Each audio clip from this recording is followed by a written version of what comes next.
Instagram, which will in turn help you exceed client expectations by delivering high quality work.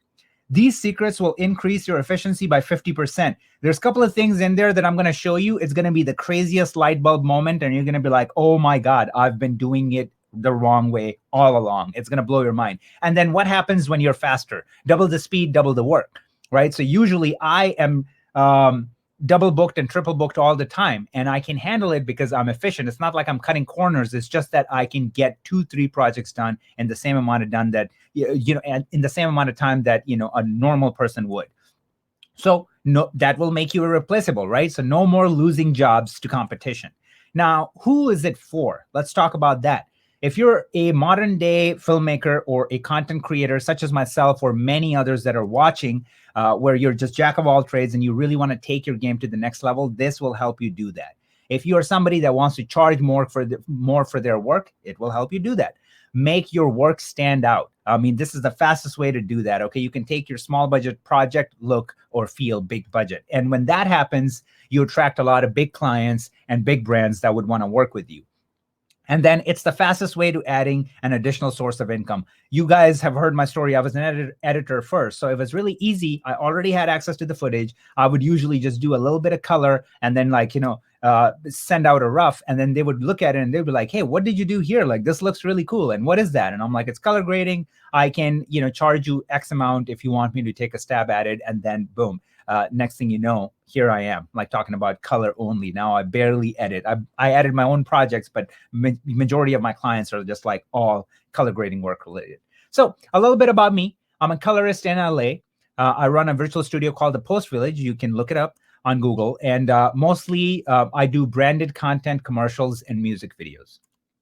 Clients that I was lucky enough to work with are Toyota, Vizio, Honda, Chevrolet, P&G, Similac, some of the triple A-list brands out there. And I should update this because now there are so many more brands that I should add to this list. So a quick backstory about me, right? Like before we jump in, and that's going to be, I promise you, it's going to come back together and it's going to make sense and it's going to be helpful for you guys as well.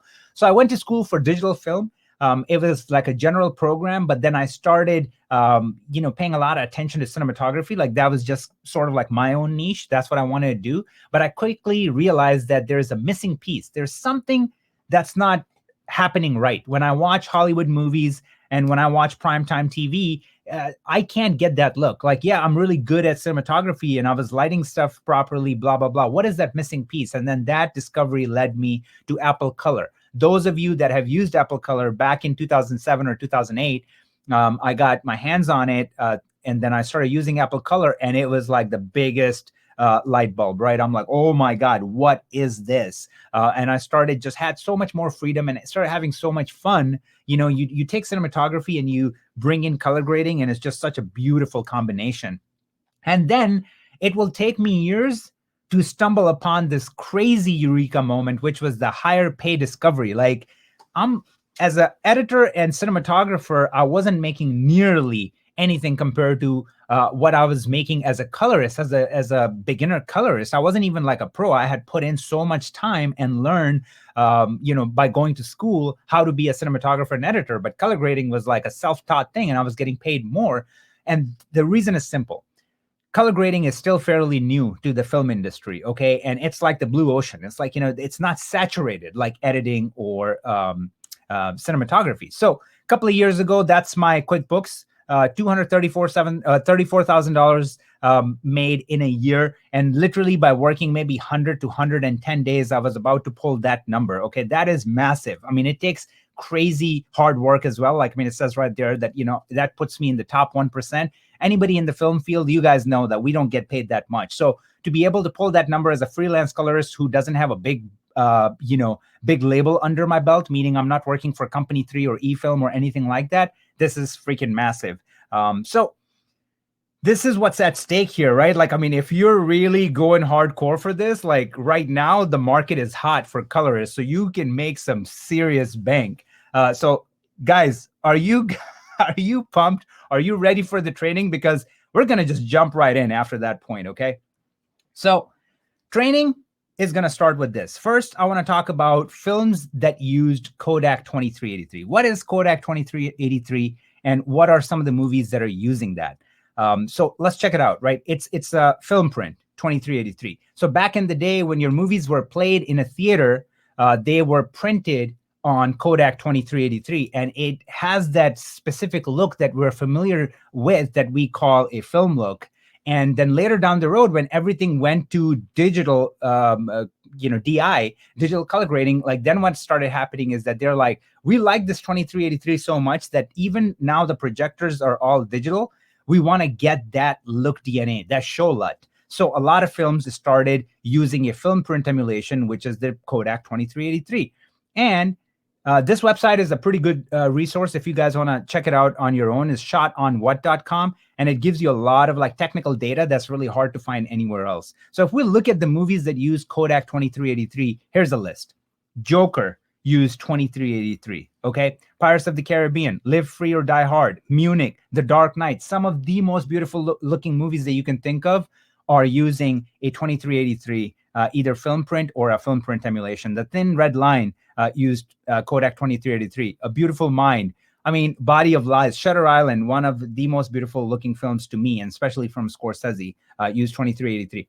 Thor, Spider-Man 3, The Curious Case of Benjamin Button, Superman Returns, and then look at the pages. They just keep going. And probably this website doesn't have all the movies registered here, but still it has 28 pages of like movies that use Kodak 2383. And I'm only going to show you a few more examples, then we're going to move on. Come on. Transformers used the Kodak 2383, Dunkirk, and guys, I'm telling you, Star Trek, Suicide Squad, like the list goes on, right? So that's what I'm going to be showing you here. We're going to learn how to use Kodak 2383 the right way, all right? And everything that goes with it. Now, let's just jump straight into our DaVinci Resolve and how to set up a project properly.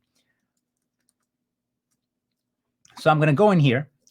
Let's say that we brought in everything, right? So like I'm going to move this over here. So let's say in edit, these are your shots. That's what you're grading. So you brought in your shots in DaVinci Resolve. What I need you to do is click on this project settings, and it's going to pop open this page right here. Okay. I'm not going to get into all the details. We're just going to look at the color management here. And all I want to do in the color management is that leave it to default DaVinci YRGB. Basically, this means that, hey, don't color manage my timeline. Leave it to me. I'm going to do it on a node level. Now, some people are just like, yeah, but, Kazi, you said use the color managed, DaVinci White Gamut. It's so much better, blah, blah, blah. That is true. That is true. But I'm going to show you a few caveats with that, which just makes me now go back to using DaVinci YRGB. And one more thing that we want to do, let's set it to DaVinci YRGB, Rec 709 Gamma 2.4. And while we're at it, let's go down and turn on Make Broadcast Safe. So then that way, we're not going to get flagged when we you send our files in. First of all, we're going to make sure that our clips look proper, but then this just gives you an additional safety net. And then 3D lookup label interpolation, we want to change that from trilinear to tetrahedral, okay? This is a much higher quality of rendering for your lookup tables. So you want to set that to this, okay? So that's the sauce. We want to set these things up. We want to hit save, and nothing changes, right? Everything looks the same at this point.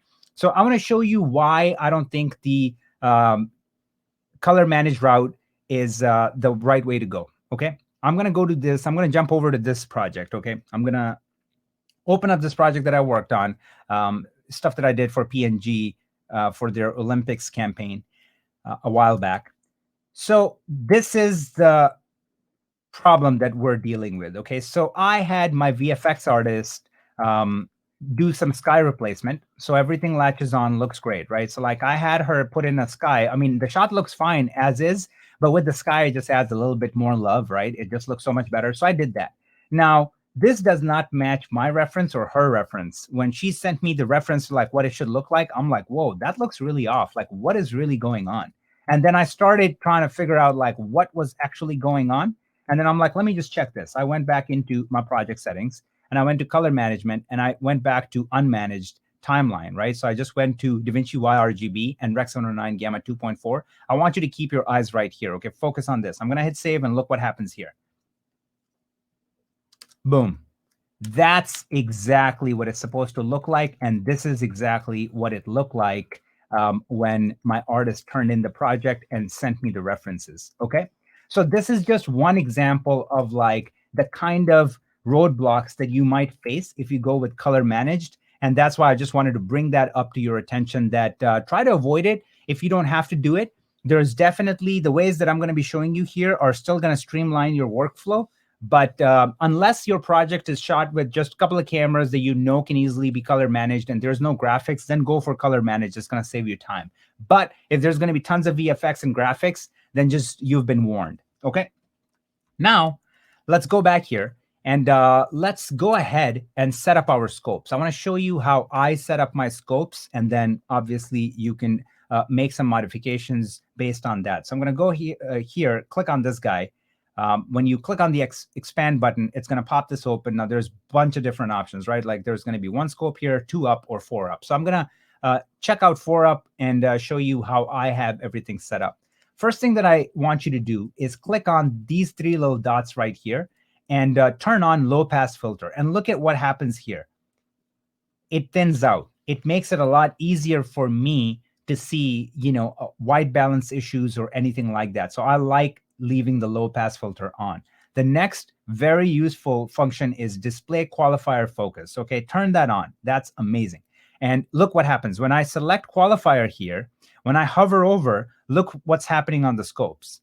I can see exactly where my skin is. Okay, I'm going to go under vector scope and I'm going to turn on skin indicator. So now we know our skin is supposed to be on that line. And if I hover over, I can see that my skin is way off. There's way too much yellow in this shot compared to where it needs to be. So this is a great tool. You can also see your highlights, where your highlights are sitting and what you need to do. Excellent, excellent tool for those things. Okay. So now what I'm going to do after that, it's going to get a tiny bit confusing. So you're just going to, I'm giving you a heads up. Stick with me here. Okay. This is what I'm going to do. I'm going to click right here. I'm going to set that to HDR instead of like regular 10-bit, which is, this is what the Rec. 709 scopes should look like. We're going to go here. We're going to set these to HDR. And I'm going to show you why I'm doing this. I'm going to click on this guy right here on my parades. And I'm going to go under here.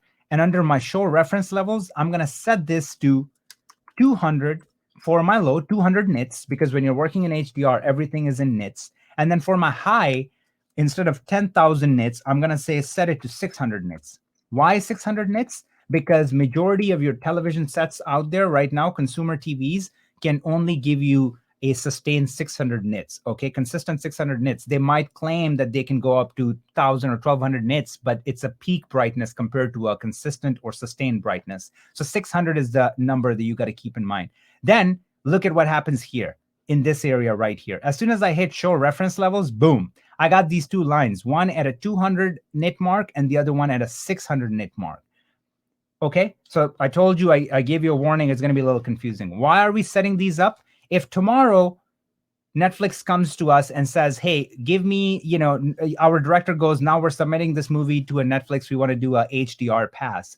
You're going to need these parameters to kind of know that you want to keep your skin under the 200 mark. You want to keep your highlights right around 600 mark, because that's where it's going to be optimized for majority of the TVs out there right now. Okay. But the beautiful thing with these lines is that once I create that, even if I go back to SDR, these lines are there. So the way I'm going to set up this node tree, it's going to help us, kill 2 birds with 1 stone. So we're going to grade in SDR, but we're going to be basically HDR ready. Okay. So that's where these lines are very important. So like I told you, it's going to be a little bit of a twisty thing, but now that we got that out of the way, we're ready to go with scopes. Okay. So our scopes, we're good to go. What's the next step? Next step is something called the LUT checker.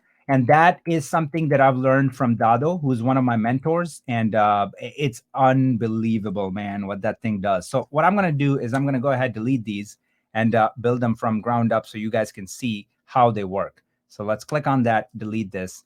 This is what you need to do. LUT checker is all about how it sounds, LUT checker. Like, we need to make sure how good this LUT is. And this is extremely important for people that just are, crazy LUT buyers. They're buying LUTs from anybody and everybody. Like, they just go on Instagram and every influencer is selling LUTs and they're like, I want to buy that. This is going to show you if that LUT got the juice, if you should be using it or if it's going to ruin your image. So check this out. We're going to go under generators, take the grayscale, drop it in here. Okay. take the 4-color gradient, drop that in here. So as of now, they're just generators. We have to take these and turn them into clips, which you do that by creating a compound clip. So I'm going to create a compound clip there. I'm going to create a compound clip for my 4-color gradient. Now we got these, right? Now let's go to the color page. Nothing is happening. Everything is the same. Let's pop our scopes open again. So now we're looking at our scopes, and this is what everything looks like, right? What I'm going to do is go under my LUT and LUTs, and I'm going to go under film looks, and I'm going to come down to the 2383, the D60 flavor that we're going to be using. And I'm going to take that, double click on it, and now I applied that LUT. So as soon as I apply that LUT, look at what happens to my scope. Look at that S curve. You see that gentle, such a nice, beautiful, like soft film-like S curve?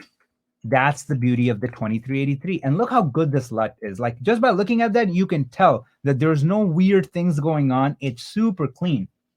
We can also see that it has some warm tones in the highlights, which people love. And we can attest to that by looking at our histogram. Like, see, there's red, and then the subtraction of like blue right here, and then the green in the middle. That's what's creating that yellow, that warm highlights. Okay, so we can attest to that here.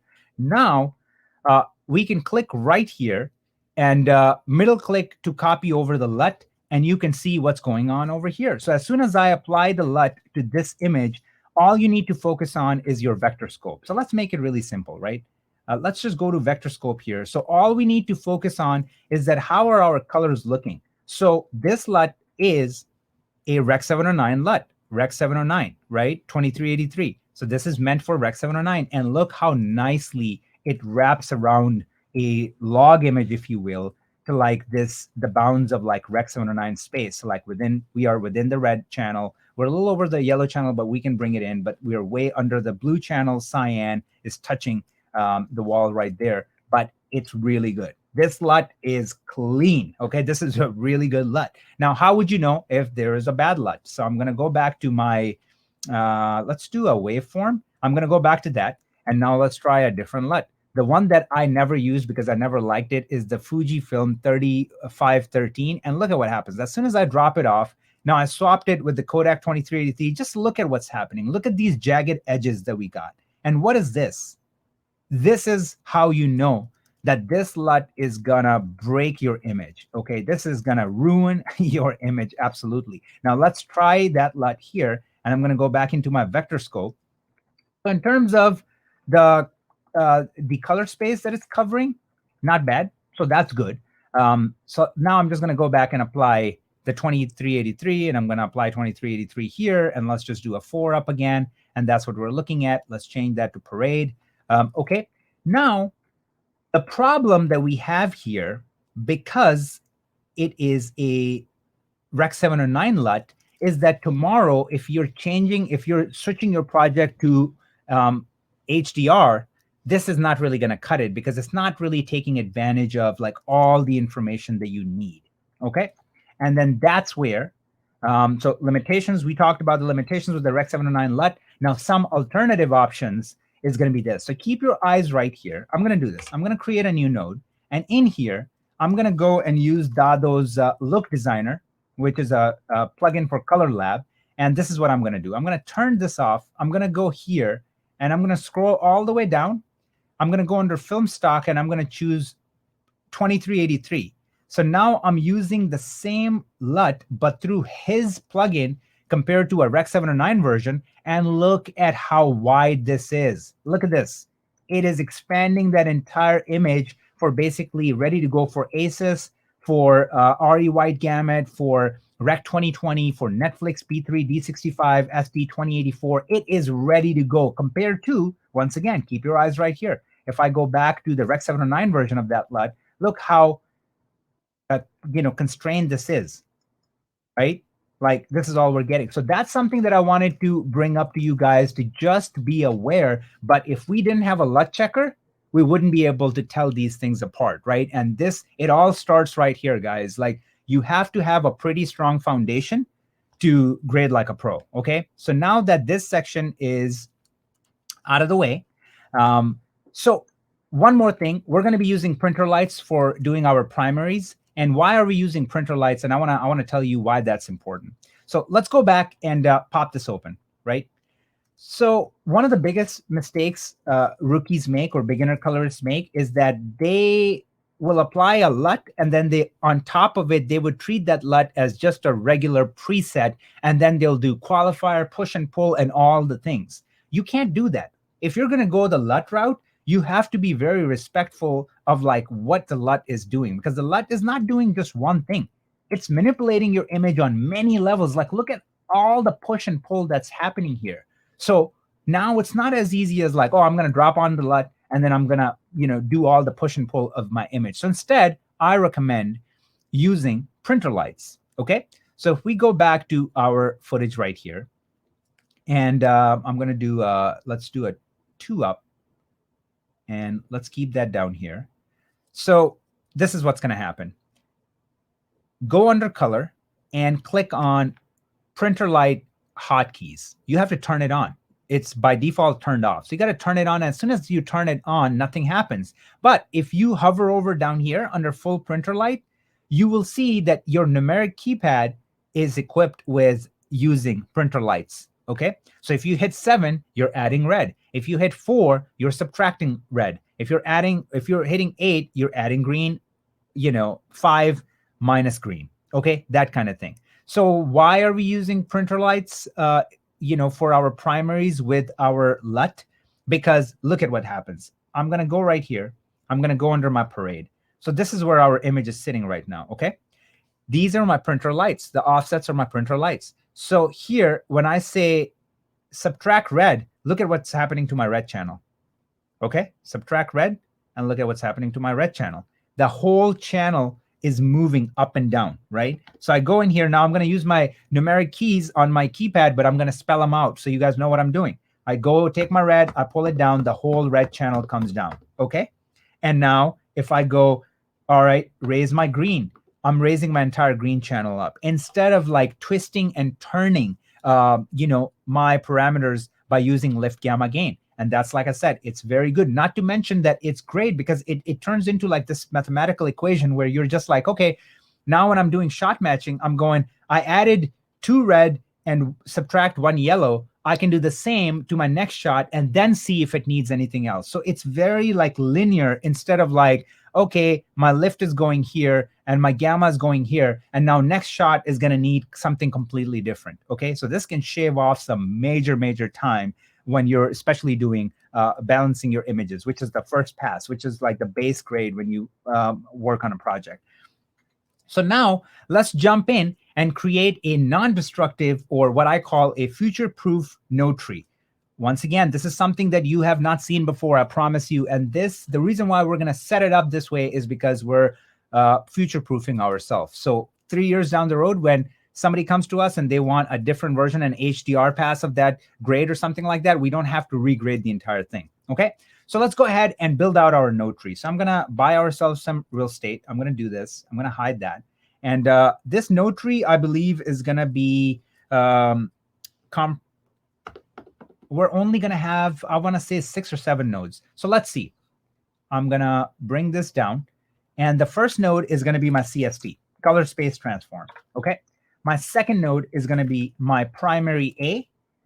And then the third node is going to be primary B. And don't get confused. I'm going to explain everything. And then this is going to be CST again. This right here is going to be my show LUT. That right here is going to be my HSL curves. And then this is going to be my Netflix trim. Okay. So this could be Netflix or HDR trim, right? So I'm going to put that down here. I'm going to take these two. I'm going to move them down here. I'm going to take my CST. I'm going to put it down here. Like, you guys know how I organize my node trees. Like, this way, like, just visually, it makes a lot more sense. Okay. So the first thing that I'm going to do is I'm going to go in my color space transform. This is, you guys have seen, usually people do this, right? So they're like, all right, this footage is from ARRI Alexa, so we want to convert it to Rec 709. So they go here, they, drop on color space transform. They say, hey, input color space was Alexa. Gamma was Alexa, log C. Boom, you got your Rec 709. Look at the scopes. It looks great. Let's move on. It's perfect. It's not perfect. It's actually quite detrimental, because once you convert it on your upstream to Rec 709, every single change that you make afterwards is all done in Rec 709. You never want to do that because you just took a 15 stops of dynamic range image, which is Alexa, and reduced it to 6 stops. Now you are constrained to that 6 stop. Even with a 32-bit float, which is resolved, meaning you can do something here and you can make up for it later down the road, you just threw off the entire color grading process by restricting yourself to 6 stops. That's what SDR is compared to RE wide gamut, which is 15 stops of dynamic range. And we can attest to that by going here and looking at this chart from RE's website. This is from their website, right? So the blue thing that you see here is Rec 709, that triangle, super, super small color space, right?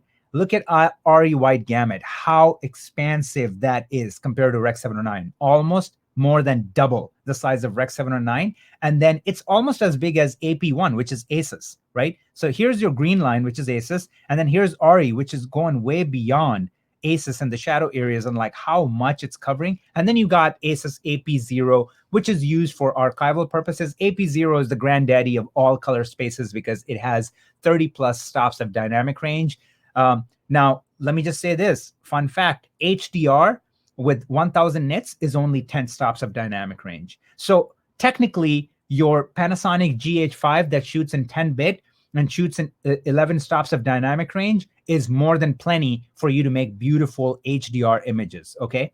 HDR is still, like I said, limited to 10 stops. RE is giving us 15 stops. AP0 ASUS color space is 30 stops, and that's why it's the golden standard for archiving your footage, because you want to just wrap it under an AP0 master. So then 5-10 years down the road, I'm having trouble hearing you. So 5-10 years down the road, if the TVs are now capable of like 15-20 stops of dynamic range, you can pull back that image and then give it that dynamic range, right? So add that. That's why having a node tree that is future-proof is very important. So long tangent. What do I want to do instead? Instead of switching my color space transform upstream to Rec 709, I want to change it in downstream. So here I'm going to say, hey, color output, keep it at Alexa, and then gamma, keep it at log C. So I'm saying, recognize that this is Alexa footage. I want my footage, I want my pipeline to understand which camera I'm using. Now, if I'm using red, I'll give it input color space to whatever red is, and then I'm going to say convert that to Alexa. So everything stays and behaves the same. All the tools and everything behaves in an RE log color space, okay? So here we're saying, instead of giving me 6 stops of like work that I can do here, give me all 15 stops. Let me be the judge of like how I want to handle it, all right? So that's the first thing that you have to do here. Now, I'm going to go back to my clips, and then I can select all my clips with RE Alexa. I can right click, and I can say, put these in a group, add them into a current group. And as soon as I add them to a group, I get this little chain. And what that does is that I can click on this guy right here. I can go to my post group, which is basically downstream. It's like after everything that happened here. Now I go to my post clip, post group, and here I'm going to create 2 nodes. This one I'm going to call grain. Okay. And then this one I'm going to call CST. And then this is where we do the conversion. So I'm going to come down here and I'm going to say, take my CST, put it here, and I'm going to say the footage is from Alexa, log C. And now I'm going to say, I'm going to be exporting it in Rec 709, Gamma 2.4. So now we're back to Rec 709, but we are not damaging our footage. We're not working in a 6-stop dynamic range here. Just for the out the door, area, we're saying export it in Rec 709. And you're going to find out why it, is like worth in its, its weight in gold. So you're going to find out in a second. Now, what do we have to do is this. Before I apply the show LUT, I always recommend you balance your images, okay? Always. Because look at this. If I go under LUTs, if I go to film looks, 2383, if I drop it on, look at just what happened. It's nuclear. It ruined everything because our image is not balanced. And we obviously see the image is crazy, man. So like if I click on the waveform, look at how much blue is down here and overall how much yellow is in my image. So it's not balanced at all. Now, I want to show you this. If you click on the settings here and we look at our color management for the timeline color space is set to Rec 709 Gamma 2.4, right? Which means all these nodes are behaving in a Gamma 2.4 Rec 709 space. So if I go to my printer lights, and you won't be able to see on the screen which keys I'm hitting, but I'm going to spell it out to let you know what I'm hitting. So when I look at this image, I say I need to pull out a ton of yellow that's in my image, and we can see it. There's so much yellow to balance out my image. So I go like this. All right, I'm going to start hitting yellow. 1, 2, 3, 4, 5, 6, 7, 8, 9. And now we're getting somewhat in the balanced area. Okay, so I had to hit it 9 times to get it there, right? Because we are, again, restricted to that 6 stops of dynamic range in this node, right? We're doing that. If I turn this off and I go here, let me show you a technique that literally is going to blow your mind. Because we took full control and we're working in a non-managed timeline, we can do anything on the node level, right? So primary A, usually I right click here and I say, change my color space here to DaVinci Wide Gamut. Change my gamma to DaVinci Intermediate. As soon as I do that, nothing changes, right? Everything is the same. If I turn it on and off, nothing changes. Just look what just happened. Like we unleashed the ultimate beast. Now, every tool behaves differently in DaVinci Wide Gamut. So now when I come in here and I go subtract yellow, the other time we had to hit it 9 or 10 times, look how many times we're going to have to hit it here. I'm going to go subtract yellow once, twice, 3 times, boom. We pulled our image out of that yellow zone, and now I can just go, hey, add cyan 1 time.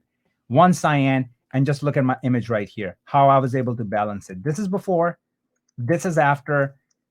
3 strokes, guys. And this is the kind of thing that you have to do to shave time off and make changes in a way that you can't even do otherwise. This change is just not even possible on a regular node level. But when you turn it into a DaVinci Wide Gamut, we're taking advantage of that huge color space. And look what we were able to do in this node. Okay. So that is literally a crazy, crazy tip that I can give you. So once we did that, now we can go and just turn on our show LUT. Remember the 2383 we dropped, and now we're ready to go, right? Print it and it looks beautiful. Like what is going on? Why is it looking like this? So usually people will get this and they freak out. They were like, they usually go, oh, that's no problem. Usually what I do is I drop on a LUT and it's like a lot of intensity, right? Like it's super, super strong. So what I do is I go under my node control and I just like bring it down to like leave it somewhere around here. So now it looks perfect and I'm going to leave it there. And I have a 2383 LUT and everything looks great. All right, that's cool. If you think that's cool, that's fine. Let me show you what you're actually doing. Let's go back to the LUT checker. And that, once again, that's why the LUT checker is so important. And I'm going to do this. I'm going to open, let's just do a 1-up and have this open here.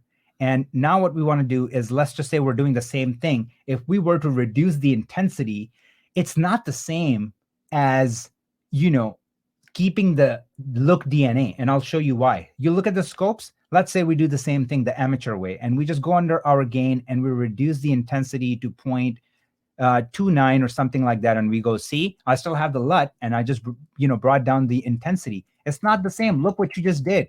You basically went back to the log. Like, I mean, you strip down the entire personality of your LUT, like what creates that 2383, what it is.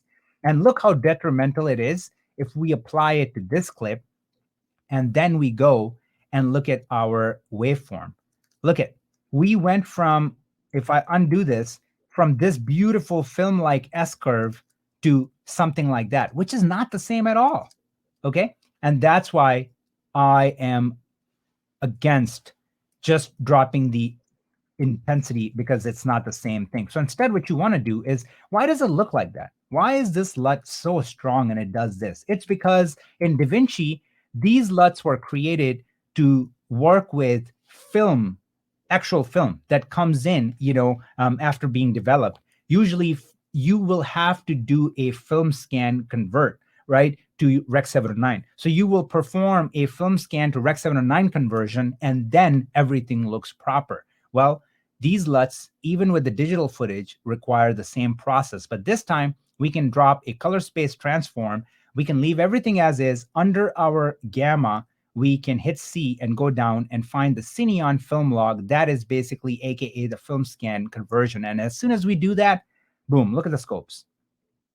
Everything comes in looking perfectly fine. I'm going to put this on vector scope and just look at it.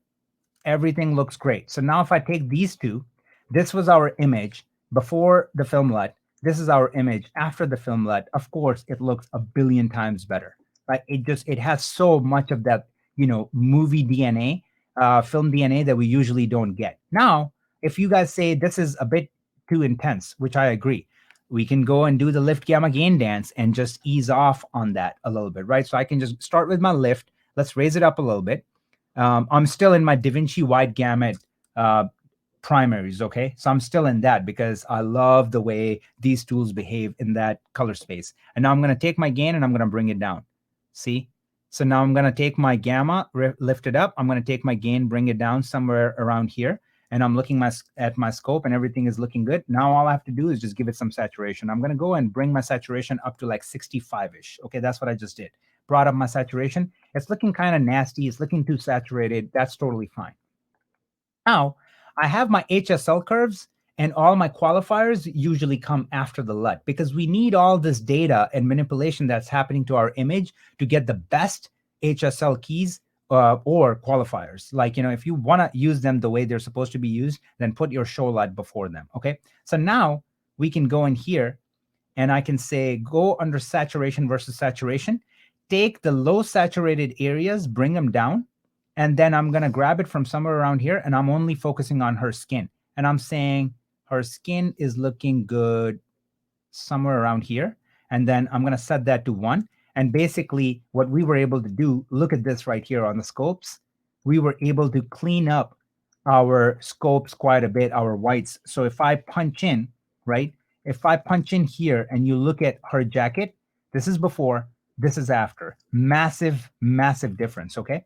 And then we're going to make a few more changes. I'm going to go under hue versus saturation. I'm going to click on yellow, her skin, and I'm going to bring it down a little bit. It's too aggressive. I'm going to bring it down just a little bit, something like that. Now I'm going to go under hue versus hue because if I click right here, I can check on skin indicator and I see the skin is still falling towards the yellow, right? And we can attest to that. Again, if I hover over on her face and the way we have our scope set up, look at the skin is showing up here, whereas the skin indicator is right there. So what I can do is I can click on that yellow and I can start swinging that hue a little bit. And just by doing this, right? Like, look at what I did.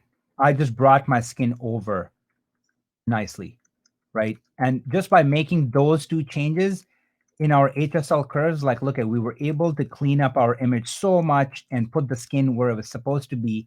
And we're pretty much done with the shot. Like, those are all the changes that we have to make to get this beautiful looking image. And now if somebody goes, hey man, the reds are, your blacks are not balanced, right? Like they're a little off. That's okay. Because if I take you under gallery and go to Joker, so let's go to Joker. Let's pull up the first shot and we bring it on. Look at what's happening. The red is actually clipping on the bottom end. Look at where the red is and then where the green and blues are. That is the characteristic of the 2383. So you got to keep it true to that, right? Now it's totally up to you. If you want to bring the intensity down more, whatever you want to do, I think it looks clean. It looks good. Where we started to where we ended up, right? So, I mean, we wanted to work in RE log space. And then we did our primaries using the DaVinci wide gamut, made quite a bit of difference. We dropped the show LUT. We did a proper conversion of the show LUT. And then we went and cleaned up our HSL. Now we can just go to this clip, middle click, bring all our changes to that clip, right? And obviously the color temperature is off because this didn't need that much work on a color temperature level. So I'm going to reset that. Still going to bring the saturation up. So I'm going to take the saturation and I'm going to bring it up to 65-ish, and it feels and looks nuclear, which is totally fine for now. So all I got to do is the same lift gamma gain dance. I'm going to take my lift, I'm going to raise it up. I'm going to take my gain, I'm going to bring it down. I'm going to take my gamma up, gain down. And now it's looking really nice. It has like that Sicario sort of like feel going, it's looking really nice. I can come into my HSL curves and now the opposite is happening. My skin is a little bit too on the magenta red side. You see it right here. And if I hover over, you got to make sure that you're under qualifier, or else you're not going to get that on your scopes. So under qualifier, if I hover over, look what's happening to the skin. It's a little bit to the red side. So now we have to make that adjustment, right? So I can do a couple of things. I can go back into the yellow point in hue versus hue. And now this time I'm going to swing it to the other side. And now my skin is yellow, looking really nice. But you know what? I want to take my red points and bring it down a little bit, because I feel like the skin is like a little too distracting, right? So if I put it somewhere around here, it looks way more filmic. It looks really nice. Now I want to take my cyan, I want to crank it up. I want to add a lot of saturation, which is adding saturation in the back right here to create that separation in my image. I'm going to do the same thing with my blue channels. I'm going to take the blue and I'm going to crank it quite a bit. And once again, it's adding that color contrast between the whites. So we cleaned up our whites, right, by using bringing the yellows down. So like, look how much it cleans up the yellows, and then it pops up the blues, separates the skin, puts it where it's supposed to be, and we are pretty much done with this shot. Right now, let's do this. So say we absolutely killed it. You know, they put out a short film on Vimeo. It was Vimeo's best, and now, you know, they want to put it in for Netflix. Like they want to submit it to Netflix. They want to, you know, just go big. So how can we do an HDR trim? Like usually, if you would have, you know, set your CST to Rec 709, you had to regrade the whole thing, because if it's set to Rec 709 and I go here and I change it to P3 D65 for Netflix configurations, it's going to throw all my keys, all my qualifiers, every single thing. Okay. But remember the way we set up our project and how all these are sitting in a group. So we can click here, go under post group easily. And in here, now I go and do this, right? So I go here, I go, hey, what does Netflix want? So I go here and I get, you know, I'm reading P3 D65 PQ SD 2084. That's, you know, at 1000. That's the specs. That's how they want their projects delivered in a P3 color space. So I go, okay, no problem. One, obviously always save this timeline, create a new one called HDR, but let's just say that we did that. Let's just say we did that. So I'm going to come in here. I'm going to say, hey, give me P3 color space, P3 D65, and here, give me SD 1000, SD 2084 1000. Boom, done. Set up. And you probably go, well, dude, this looks like crap. You need to have an HDR monitor to see if it looks proper. But we can check it here to see if it looks proper by clicking on these guys and then turning on our HDR scopes. As soon as I turn on my HDR scopes, just look at what is happening. Magic is happening. So this is 1000 nits. We are way under 1000 nits. Remember that we set our reference levels to 200, and then here we set this to 600. So if I go back here and turn the show reference levels on, look at my skin tones are sitting, where are my skin tones? They're sitting right under 200 nit mark. And then my highlights are sitting right under the 600 nit mark. So just by flipping the switch, we are ready to send this out to Netflix. All we have to do here is make little adjustments. And that's why we have the Netflix trim here. And then we can make changes here. Like if we need to bring something up, bring something down, whatever it is that we need to do. But basically with one flip of a switch, we were ready to go for Netflix. Okay. Now I'm going to go back here. And obviously I'm going to just set that to Rec 709 again. So I'm going to put Rec 709 because our first version is going to go out in Rec 709. Go back to clips. Now, the most beautiful thing about the way we set up this node tree is this, okay? I can go here and I can middle click and bring all of these nodes in here. And what I need to do is I'm about to show you this right here, okay? How to save this as a power grade so you don't have to create it ever again, because you just watch the training, you're all hot on it, you know how to do it, and then you try to do it tomorrow and you're like, there's one step that I'm missing. I don't remember what Kazi did. So if you want to just save this, you know, set it and forget it, this is how we can do it. We go here and we reset all the parameter changes that we made by clicking on this guy. So now if I right click on it, we still kept our DaVinci Wide Gamut and Gamma to DaVinci Intermediate. Okay, so that's the beauty of it. We can go here and just reset it completely. All right. We can go to our CST, leave it in Cineon because that's the whole point of it. And then this one is set to 2383, leave it as is. And then once again here, we can just reset this entire grade by right-clicking reset. And then like this is ready to go. Okay. So here's the beautiful thing that I learned from Joey from Mixing Light, and it was genius. So I go right here and I say ARRI log C Kodak 2383. Now, if I come in here, I have a generic template ready to go. All I need to do is right click and say grab still, and that's it, done. And you can throw it in your power grade so you have them. I have my power grade set to Alexa log C, Red IPP2, Canon 3, log 3, whatever. So once you have this saved on your power grade, it is available throughout your database. So whatever project you're working on, you can just come to this shot right here, right? And I can just say reset my grade and say this is a new project that I'm working on. I can just click on this and boom, it just sets me up for all the right things. And even if I right click and look at it, it still remembers my color space, regardless of the project that I'm in. It applied the right LUT. We can select it and see it that it's revealing the 2383, the D60 flavor. It has my Cineon conversion applied properly. So guys, this right there basically does it for the training section of it. And so here's the thing, right? First of all, I've been running this joke for the longest time, so I'm going to keep it going. It's just funny to me unless you guys hate it. So told you Resolve is super easy, right? Get excited, because to some, this definitely probably felt like drinking water through a fire hose, right? Like just information overload. And that's just because it's unfortunate that we're doing this, live webinar. It can't be like 4 hours long. So I have to be respectful of everybody's time. And that's all we got. Now, fortunately, literally, if you like this, then 100x that, because that's what's in my on-demand course that I created that you can get lifetime access to. It's called the Freelance Colorist of Masterclass. It's genuinely the ultimate roadmap and a one-way ticket to six-figure career. And I'm saying that because I'm living that, right? So I'm not making something up that I haven't done. Why I created FCM, I want to take a second to talk about that. So went to school in Chicago, moved to LA after $100,000 debt in college, after all the interest and, things that they put on your loans, and 4 years wasted in school where I learned how to, party basically. I come to LA and my skills translate to absolutely nothing. I was digitizing tapes, making $250 a week. She can attest to that. $250 a week. You cannot survive in California, in Southern California, making $250 a week. Worst case, and worst part about it is that it wasn't even recurring.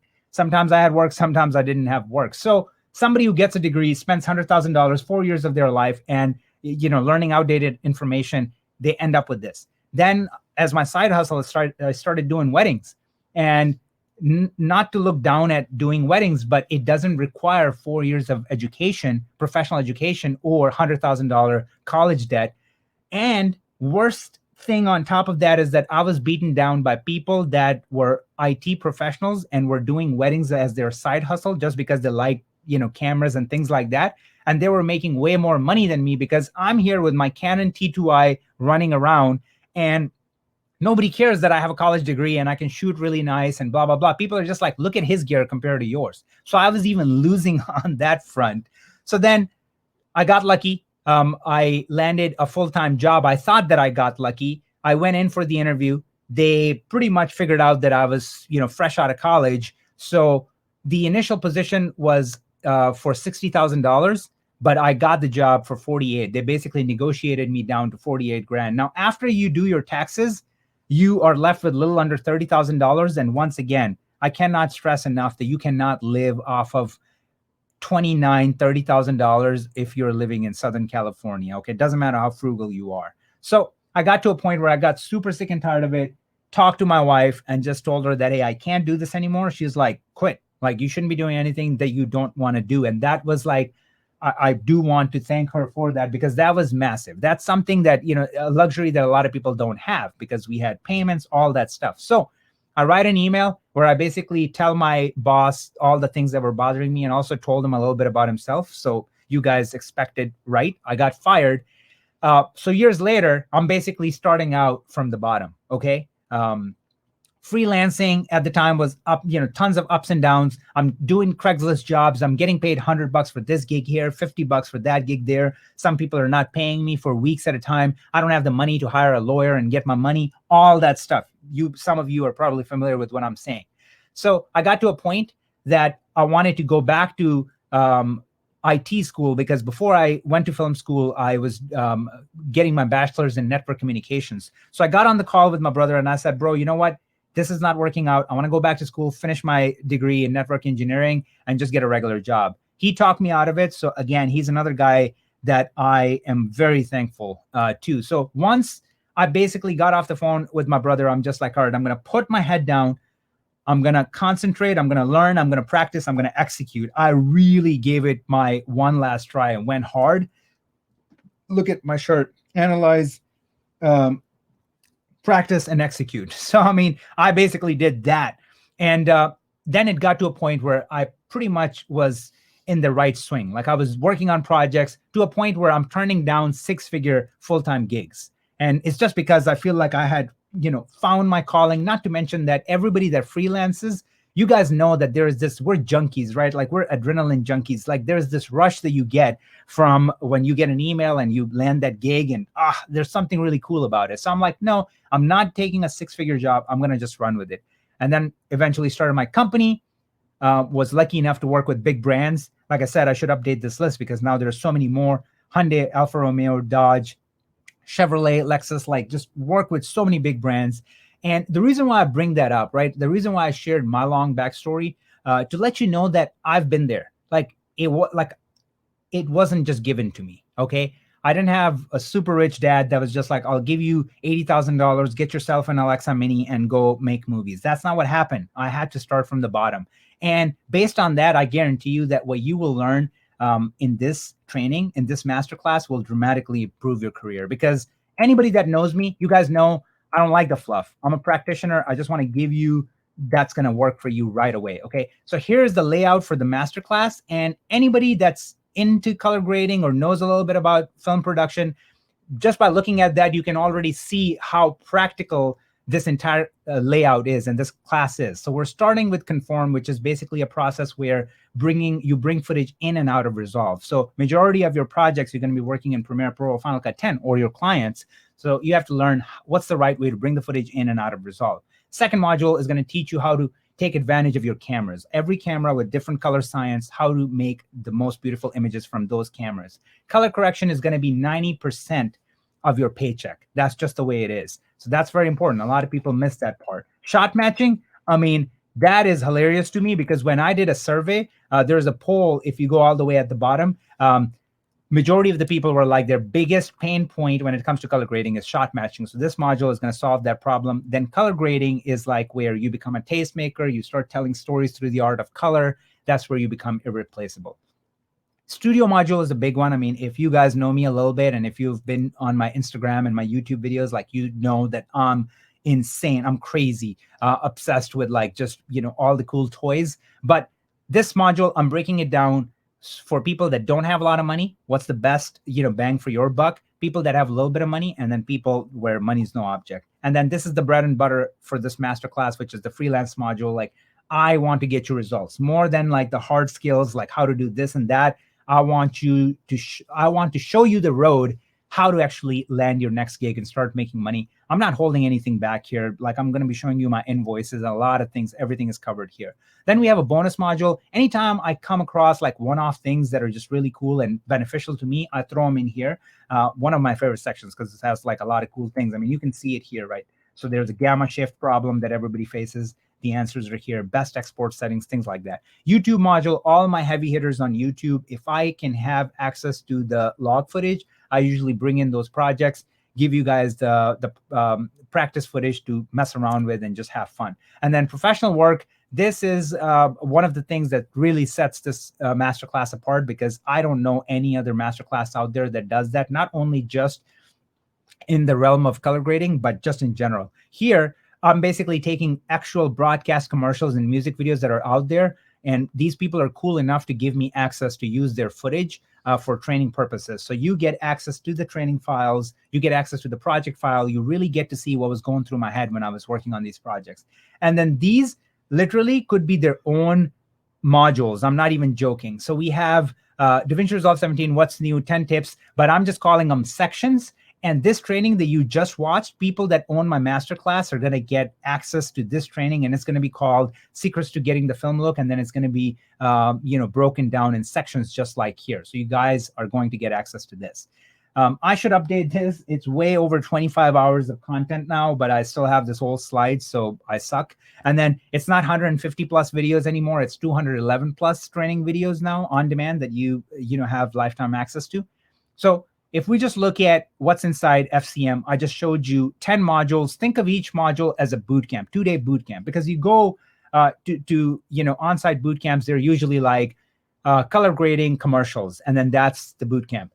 Conforming in DaVinci Resolve, that's the boot camp. So you pay for that. So keeping that in mind, there's 10 boot camps worth of modules in FCM. Then you got access to the private Facebook group where we do weekly competition, tailor-made feedback. So you get tailor-made feedback during those competitions, and you can even win cash prizes up to $1,000. Runner-ups get $300. Networking opportunities are just next level, because the course is so expensive that the only people that join FCM are the cream of the crop. They're serious filmmakers. So you're literally one opportunity, one connection away from changing the trajectory of your life. I promise you. Discounts so far, we have Film Convert and DaVinci Resolve studio version on board. I'm trying to partner up with tons of other companies, again, in the realm of color grading. So that is happening soon. It's very exciting. Meet Brian. He is the champion from the season 2 of FCM. And what was funny is that at the time we weren't doing cash prizes. So I was going to give people the panel, because I'm like, I don't want to give you $1,000 that you can, just waste on a vacation or something. I want this money to go toward your career. So Brian took a picture and sent it to me, and he's like, bro, I already own the panel. And then I'm like, you know what, dude, F it. Like, I'll just give you the money. So that's where the $1,000 cash prize came from. But just look at his results. Okay, so this is his look recreation for Ford versus Ferrari down here. This is his look recreation for Joker. And this is shot on Panasonic GH5. And look at the kind of image that he was able to create to get the Joker look. This is from Red's website. It's just their stock footage, but he went for the Mad Max look, and look what he did. So talent is out of control in FCM. So at this point, you guys are probably wondering, how much does it cost? How do I sign up? And before we get there, just give me a minute, okay? Why join FCM? Let's talk about that. So what's different? Why you should join it? So today's standards, good is just not good enough. We all know that. Like, the market is very saturated. Learning by trial and error will cost you time and valuable clients. Like, I know too many 22-year-olds that are killing the game. And when I look at them, I'm like, oh man, I was so stupid. I wish I did what they're doing, because they're going for these accelerated courses and like really shaving off years, from trial and error and actually just making things happen. College education is outdated, impractical, and it comes with unforgivable debt and 4 whole years of your life. I mean, you heard my story. And then full-time job with an entry-level salary will leave you disappointed in the end. You also heard that, right? $29,000 a year. Like, come on. Even a 6-figure job will mean saying goodbye to your freedom. I have tons of friends that do have full-time jobs, and they're making, low 6 figures. And the thing is, they're miserable because they have company phone. They have to be on call 24/7. Or you can take a shortcut by following someone who's a practitioner and instantly change the trajectory of your life. Like, I mean, that like I said, I literally only put out stuff that I know works for me and can work for you. Get your freedom back, work on projects that you want to, then you need to. Okay. There's a big difference on that. Like right now, my direction, I'm doing a lot of music videos compared to like branded content, because branded content is cool. Music videos are cooler. So I have that flexibility. I can do that. Make more money and enjoy your life. When you get to work on things that you like, of course, you're going to enjoy your life. So now I want to show you why everyone who joins FCM absolutely loves it. Jake, who we're going to be bringing live and is probably here, he took FCM. He's only 22. And recently, he worked with brands like Porsche and DJI. He is working nonstop. Cameron has worked for Machine Gun Kelly, Reebok, and tons of other A-list artists. Absolutely killing the game. Prateek is 17. He's from India.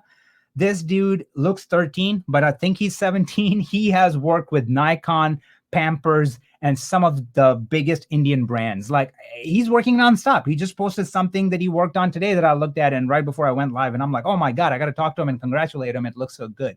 He's working remotely.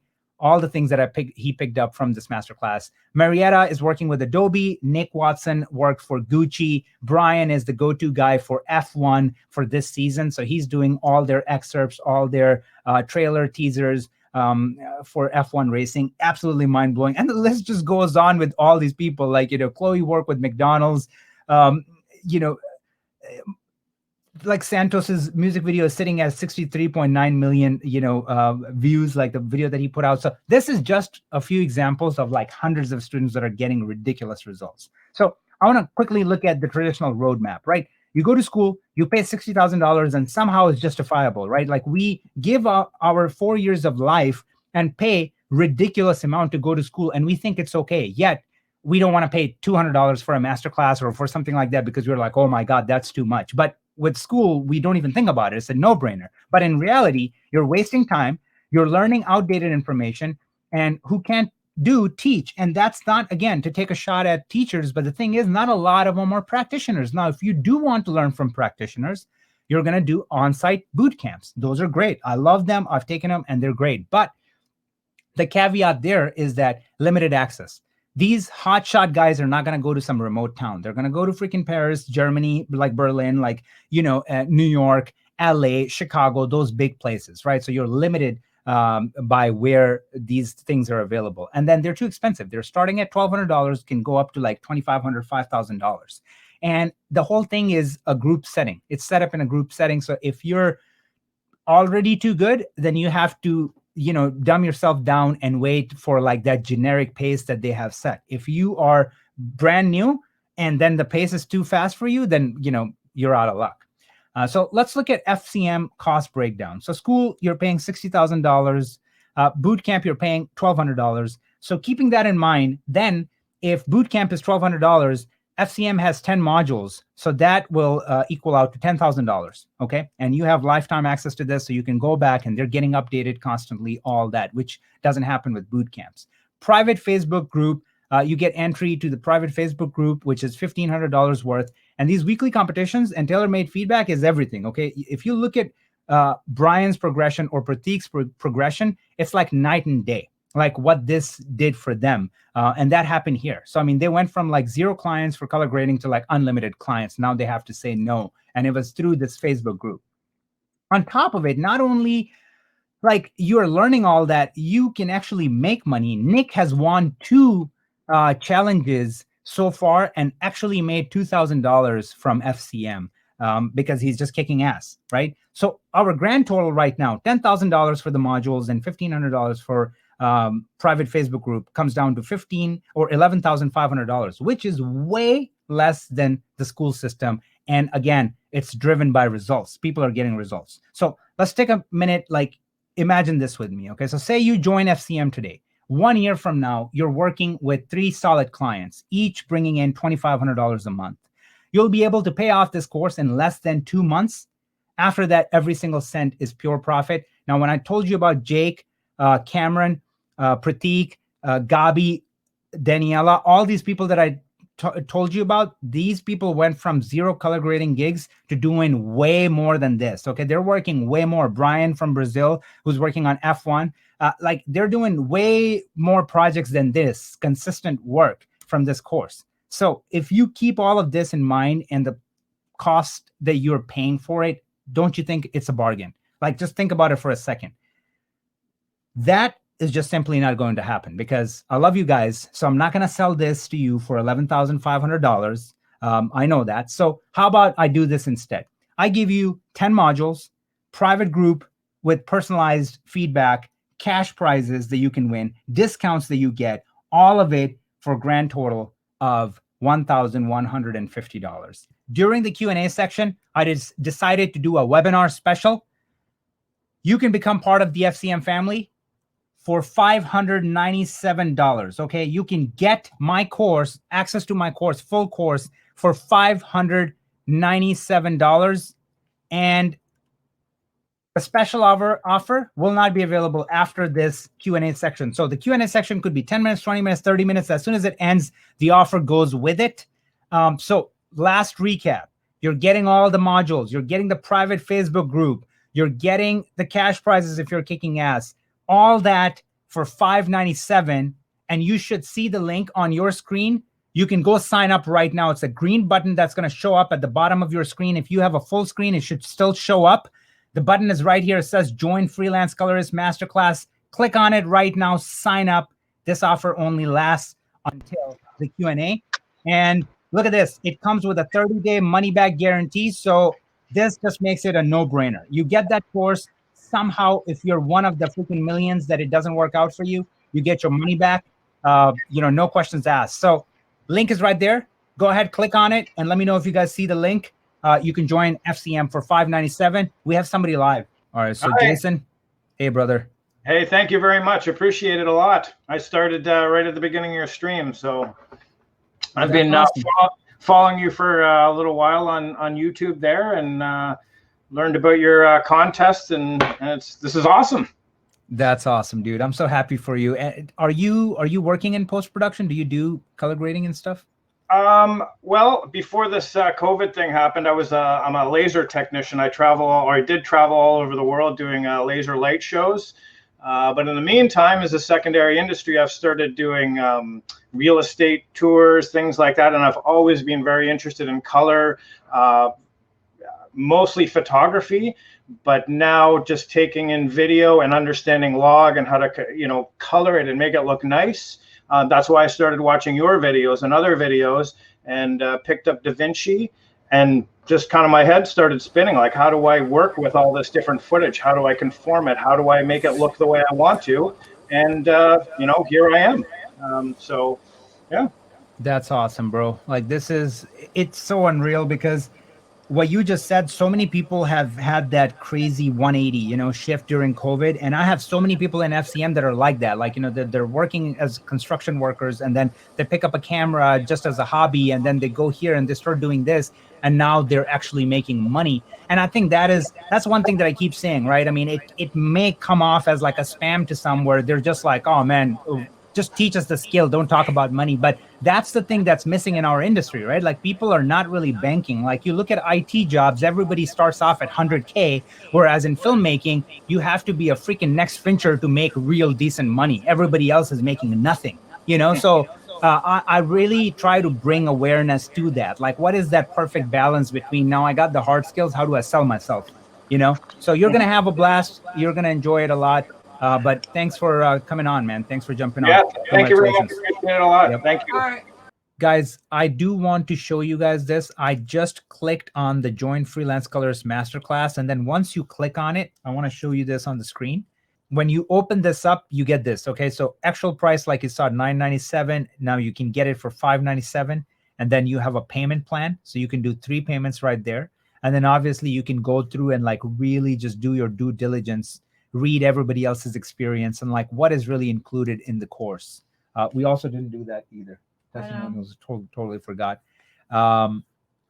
So that's one thing that you guys want to probably keep in mind if you want to join the course. So we're going to go here, and I'm going to play what everybody who joined FCM, like they're saying, they put together this reel, or I put together this reel, but they gave me the footage. So I want to play this for you guys. What is up? My name is Josh and I'm a filmmaker in Utah. Fala galera, meu nome é Brian Marçal, sou colorista e editor aqui no Brasil. Hi, my name is Daniel Geyer. I am a director and producer.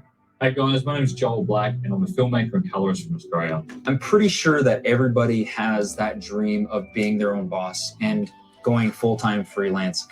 This course is going to help you do that. Algo que eu sempre busquei fazer foi sobre como melhorar o nível das minhas produções através do uso das cores. Mas até então não existia treinamento específico para isso. The best thing about this course is that it just is the only way to not spend years reading manuals and trial and erroring it and getting bad advice. It's the only way to not go and spend $50,000 a year at film school, which, by the way, I've also done that. Quasi's Freelance Colorist Master Course is something that I feel that anyone at any level can gain something from. I personally was able to quit my job and go full-time freelance. And I know that Quasi's course was one of the things that helped me do that because I had the confidence and I had the skills. Foi até então que eu conheci o Quasi, ele me apresentou o FCM e de lá para cá minha vida mudou da água pro vinho. The good thing about the course is that all that stuff is there. Like, I reference it all the time. Every month I'm going back in there, being like, wait, what was that one thing that he said? There's loads of information on the internet, but I haven't come across anything quite like Quasi's course. The one thing that makes this class extremely special is that Kazi is truly invested into it, and he wants to help us. He wants to give all of his knowledge away, and he wants to really raise the filmmaking community. O que você está esperando para garantir já a sua vaga no FCM? Garanto que você não vai se arrepender. I love Brian. So literally, like, if you guys are watching, so thankful. Josh, Brian, everybody, Joel, you guys are insane, because this means a lot. And they went all out. I mean, they edited, whole like tiny pieces, and then sent me those videos, and then I put them together. But yeah, thank you guys very much. What's up? What's going on, brother? Oh my God! Can you hear me? Yeah, I Is can my hear mic you. muted? It's great. So Awesome. like now there's no echo. We're good. Oh, dude, can you tell that I wasn't ready for this video? Barely, man. Congratulations, Oh my dude. God. This is Thank awesome. you so much. Thank you. So- Oh, this is insane. This So, is brother, so tell me a insane. little bit about yourself. I'm from New York. I live here in the Bronx. I'm a photographer and videographer. And like recently I started working with this charity, this not-for-profit company. They're like, teaching kids how to be like more positive, how to like, create goals for themselves in the future and stuff. So like I started doing their video work for them. And like I'm watching the video that I've done for them, and I was like, man, I wish I could take the colors and the look of this to another level. And I'm like watching Netflix and stuff like that. I want those colors. I want that. I want my stuff to look like that. And like I've been following you for like a while, Kazi, and I'm like, I've been like, kind of struggling using DaVinci and stuff like that, especially understanding the nodes and whatnot. But I'm hoping that this masterclass will definitely be able to help me get to the next level that I'm trying to achieve, that I'm trying to get at. But yeah, that's my thing right now. I'm really aiming to get to another level to Dude, bring. it will, like 1000%, because like the way I'm laying it out, like I said, I mean, if you go through the modules, every single thing that you're seeing there, the way when I was putting together the masterclass was like 10 years ago me. Like if somebody would have given me this, that's how I built the entire thing. Like it was that thing, and then you move on to this step, and then you move on to that step. And again, I'm so confident that nobody else is doing it like that. Now, if 2 years from now we see masterclasses similar to what I'm doing, is a different story. But today, nobody has a masterclass that's laid out the way this class is laid out. Not to mention all the upgrades that you guys are getting on top of it, and then the online community, like the Facebook group and everything. So, dude, I'm telling you, YouTube and Instagram stuff is cool, but like I said, I'm very, very good with like keeping that separation, so nobody feels jibbed that I just dropped this much money to join his course, but I'm getting it for free. So there is that divide that you're gonna feel. There's a big difference. So congratulations, man. I'm happy. I'm gonna keep moving on with the Q&A, but thanks for jumping on. No worries, Stick thank wife you. beater, man. All right, bro. Okay, we have so many new members. If any of these people want to go live, put it in the comments right now. But, And anybody who's joining FCM, if you guys want to go live, just drop it in down here. yep. So let's say welcome to Richie, Gino, Chris. Hold on, there's more. It goes on for pages, friends. Jeff, Damien, Austin, Kevin, Elmer, David, Jeffrey, Martin, Lucas, Mike, Misael. Let's Crash, go. Victor, Jamie, Igor, Nathaniel. There's some names in there like That is Stu. absolutely insane. Welcome, welcome, welcome to FCM. I see Gabi. Let's bring him on. Oh, I see Marietta. Let's bring her on too. It goes so fast. Yeah. Crowdcast, you guys need to figure something out. Here's Literally. Marietta right here. I'll invite her. All right. Before I go on my Well, rant, people are commenting, so because like Crowdcast really needs to figure out where we can just like put a pin on some of the comments, so then they hold in place and we can bring those people live. Because right now this just becomes like a crazy show. yeah. Tell me about it. This is amazing. I'm really all right. Marietta just jumped on. Hi, Right? Kazi. Hey, Marietta, how's it going? Oh my God, this is so exciting. This is so cool. That's insane. She's a killer colorist. Like in the group, always killing it. And she's like a fan favorite. So she has like the highest FCM score. It's crazy. Oh, Thank you. Go No, for it's amazing. Honestly, if anyone is doubting whether they should join FCM, like you totally should, honestly. Like, the FCM challenge is the one thing that has helped me grow the most. It's honestly, you absolutely love it. I mean, the growth like in there is kind of unreal, right? Because it's so black and white. Like you just see like Pratik, like you see everybody, even you. Like, I mean, it's exponential. It's like I tell you one thing, and then the next week I see, and I'm like seeing it, and I'm like, oh my God, like she corrected X, Y, and Z. And then the next week I'm like, whoa, she's just gone. Like now she's gone. She gets it, you know? Thank you. No, it really is invaluable because like when you're doing stuff by yourself, you just don't know whether you're doing things right or wrong. And when you've got someone like yourself, you know, you've been doing this for 10 years. So like you can really pinpoint specific stuff that really need to be fixed to get it like perfect. It's just, yeah, it's invaluable, honestly. It's like quick one-line answers, and we're trying to shorten the length of those videos, and these guys love it. But it's like, it's just pinpoint. I'll see it, and I'll be like, Marietta, focus on your highlights, do X, Y, and Z, blah, blah, blah. And then the next week, she comes in and is like, boom, fixed. Now move on to the next thing. And it's like, that's one thing that's very unique. Like you can take all sorts of online courses, you'll never get that. Even if you do boot camps, you'll never get that because you'll never have a one-on-one chance with the instructor to like really sit down and work out everything, because you can only focus on so much. And then tomorrow you're going to, face another challenger and you're going to be like, I don't know how to work on this. Like, I wish I can, reach out to Kazi or whoever and ask him that question. So, yep. Yeah. And what I should say is that you are a really great teacher, and you break down stuff to like really nice, eatable bits so that like you understand them. So I think that's just it's so important. Marietta, that's only because I'm a terrible student. I was one of the worst students. I'm like the GPA 2.7 kind of guy. And it's like, what really helped me is that I wanted people to break things down the way I break them down. So it's not necessarily that I'm great. It's just because I'm just that stupid that I'm just like, I think if I explain it like this, it will make more sense. And then people are like, oh, it makes so much more sense. I'm like, yes. No, but it works. And that's what matters. That's amazing. Absolutely. Love your accent. Thanks for jumping on. Appreciate it. It was a pleasure. Thank you, Kazi. Yep. Bye. All right, Jake's coming on, and then Gabby, and then we should get to some of the questions, right? Yep. We're going to jump into the questions. There's so many questions. What's up? Hey, we good? We got audio and everything? Yep, we got audio. Jake, awesome. What's going on, brother? Doing well, man. How are you? I'm good, bro. Tell us a little bit about like who you are, what you do. Well, I started off years ago just doing video and stuff through high school. When I got to college, that was when I really decided to make it my career. Started taking things more seriously and did video full time. But especially through the pandemic and just because of where I live, where I'm kind of remote, there's not a ton of big productions around here. Remote work was really attractive to me, and coloring was always my favorite part of the post-production process within filmmaking. So I started doing some research and then found Kazi's YouTube channel, and then the course. Took a few minutes to decide, I need this course.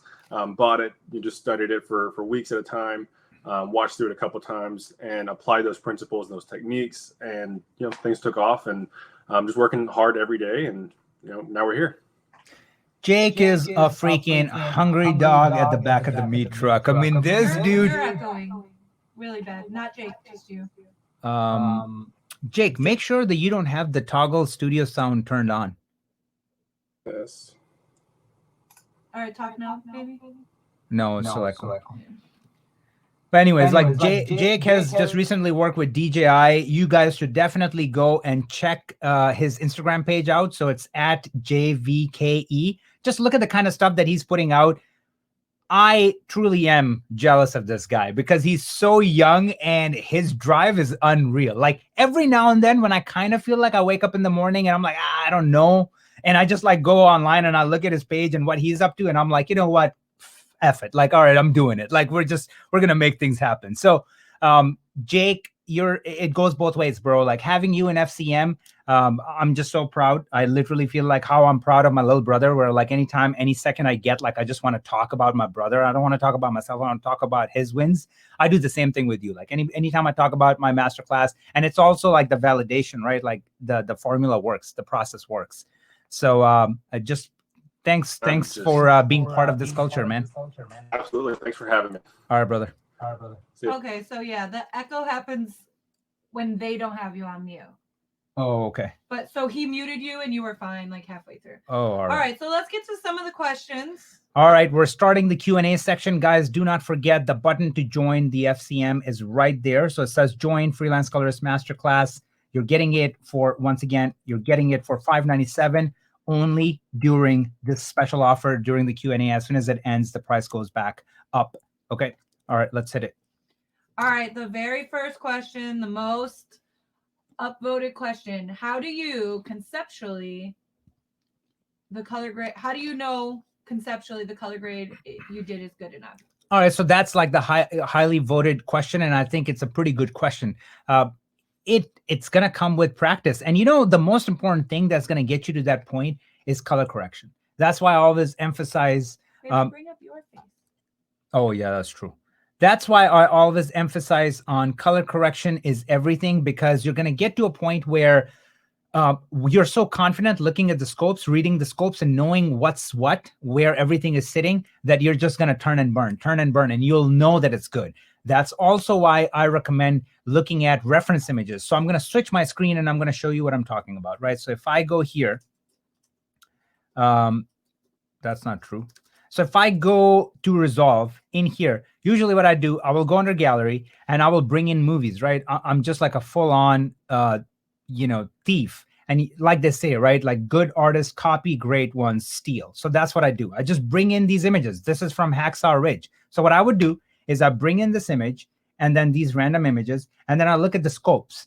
Let's change the scopes back to SDR. And then I just study them. I just look at what is sitting where. What is creating this shot the way it looks, right? So then I can go down and I can look at these shots. It has a really nice warm feel, warm look. What is happening? What's happening on my vector scope? So then I'm going to look at it. I'm going to study it. I'm going to kind of just read all of that. And then a couple of times I'll bring it up next to my shot and try to get there. Sometimes when you just do this long enough and study and do your research, you get to a point where it's like second nature. Like I can bring these up, right? And look at these clean whites and how everything is looking. Like even this HSL thing that I showed you guys, like how we dropped our yellows to get those clean whites. A lot of it came from like studying these things. But then when I was creating it with you guys, I didn't have to look at that. I just created it, So definitely, use these references to excel your progression when it comes to stuff like that. Next question. Heinz is epic. All right, he's right here. What's up, Heinz? Hi, Kazi. What's going on, brother? Nice to finally see you, man. Yeah, I'm good. All right, brother. Tell me a little bit about yourself and then just your experience with FCM. I joined a while ago actually, and I've been coloring for a while. I used to be in the video game, and then sort of transitioned into color grading. And because I live in the north of England, and there's not a lot of colorists around. There is another one that's actually on your course. What's his name? Paul. Oh, Paul Handley. Right? Yeah. He's actually like an hour south of me. That's funny. And because there was essentially like a gap in the market, I just started grading, and I'm grading shorts, and I've done a feature, and I'm doing a feature again this year. And just the course and the weekly challenges we do is so good for sharpening, the skill level and just getting you past those really difficult bits. Just want to say hi to Dalen. How you doing, dude? I know. Yeah, so it's been absolutely brilliant. And somebody mentioned, they couldn't. I think it was Zia. They couldn't actually afford the course yet, and I said, it's like buying a 4K monitor. It's an investment that you just cannot not make. I know. I was just talking to my wife earlier, and I just told her, I'm like, it's not just my course. Even when I'm buying somebody's course, I'm like, what is this thing, this innate thing in us that freaks us out, right? Like if I'm making a $1,200 investment in a course, I will freak out. I will think 10 times. But when I went to college, I just went to college. I'm like, this is just something that you have to do. But it's like, from what we can learn from professionals, because most of the online courses are done by people that can back it up. It's like, this is what I'm doing. This is what I'm here to teach you. So I just couldn't agree more with you. And like the way you put it is so beautiful, right? Like it's really the cost of that. It's like the smallest thing, or like a cost of like this DJI thing that I bought for my iPhone that I used it only once, but it's like, those kind of things like you just buy and you set it and forget it. But it's like we invest money on that, but we sometimes forget to invest in ourselves. I really appreciate it, brother. Thanks for jumping on. Cool, man. Brother, thank you. I appreciate it. We got Nick here too. What's up, bro? Hey, how's it going? I look bold. Where's my hair? It's there. It's there. Yeah. Yeah, just sit like this. Yeah, hey, what's going on, man? Yeah, that's good. Yeah. Nick, how are you? Nick is the rock star that I was telling everybody about. He already robbed me twice. He won 2 challenges so far. So he basically invested in FCM to just literally make money, take money from me. Right. Not this season, but yeah, I was on a bit of a roll. And then not this season. He's just like, all right, now I'm just too good for it. I'm moving on, bigger, better things. Then he forgot about us. No, this season's been the best one so far in terms of, for people that don't know, the rules have changed a bit, and it's all about shot matching, and I think that's the biggest part. I mean, when you've learned how to make a still look nice, it's easy. But the real money that you're going to earn is making a job consistent. And that's the biggest part of your course, which people should spend the most time doing is learning that consistency, man, because that's where you become a real rock star.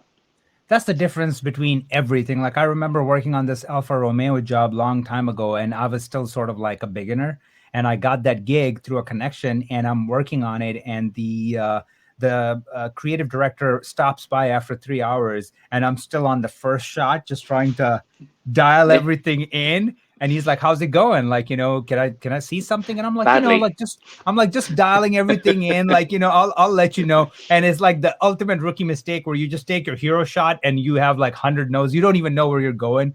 So those are the things.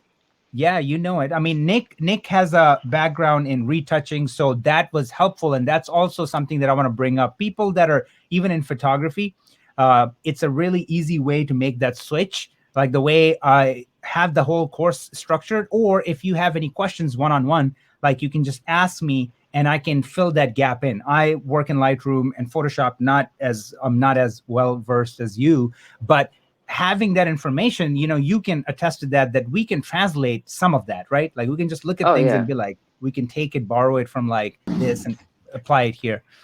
Yeah, that's it. I mean, yeah, the skills for seeing color, they come across from one platform to the next, but your course is amazing for teaching how to use the program. And what I find, having been in it for a year now, I still come back loads and loads. And what I find mostly I do is I use your shot matching module the most these days. And I just go and see how quickly I can go through it and how quickly I can match through, and then use the professional work that you've got. And the same, grade it how I want to grade it, and then just see how quickly I can match that whole job and time it, and just see, as a professional job. And a few weeks ago, I had 3 commercials to do in a week, and doing that sort of practicing was able to make me fairly confident I could do it, and I did it. And they look great. They're on his page. They look fantastic. Oh yeah, thank you. But yeah, it's like the course is great. If anyone's sitting on the sideline wondering about whether it's worth it or not, it's totally worth it. So, and ultimately it's going to come down to like, I can't take all the credit, right? Like it's like 50-50. Like Nick is as good as he is because he takes it seriously.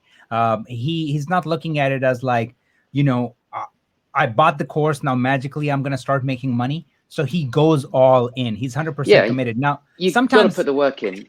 That's what I'm saying. Sometimes Nick is not even participating in the weekly challenges, but then he will watch the videos, and you can see it in his comments that he watched the entire feedback video and he didn't even participate in it. And I'm just like, that's amazing to me, that this is inspiring to me too, that, hey, you got to keep working at it.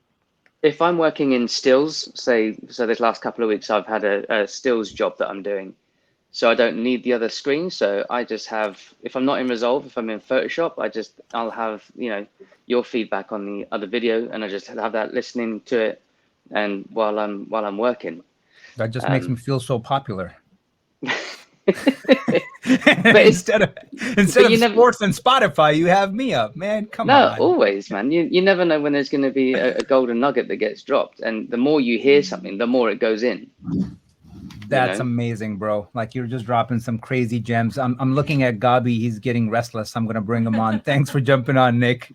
Take it easy, man. Everyone buy it. Thank you, brother. Everyone buy it. Done. Hi, guys. Gabi just got his second vaccine. Guys, you guys need to all go follow Gabi. He's been the moderator on here. He's the moderator on many YouTube videos. Gabi is just one of a kind human being. He lives in Chicago, and now that we're on the end of the pandemic cycle, next time I'm in Chicago, brother, you already know we're hanging out. So he's just such a genuine soul. It's actually unreal. Like, you just talk to this guy and you're like, dude, the authenticity here is just out of control. Brother, tell us a little bit about who you are and your experience with FCM. And drop your Instagram handle. Yep. Oh yes, of course. Yeah, it's right there. Now that I'm looking, I'm realizing that you can see all my junk in my basement. Usually I have that nice. You're messy as hell, bro. I didn't know this. Sorry. It's not me. It's my wife and my kids. Of course. That's them. It's the kids. It's not me. So, yes, I've been in color grading and meddling with DaVinci since 2016. So that's quite a while since Stocksy contracted me. Stocksy is like it's like stock media company. So I've been coloring their contributors' footage, like a wide variety of footage from, you know, S-Log, Sony to ARRI and so on.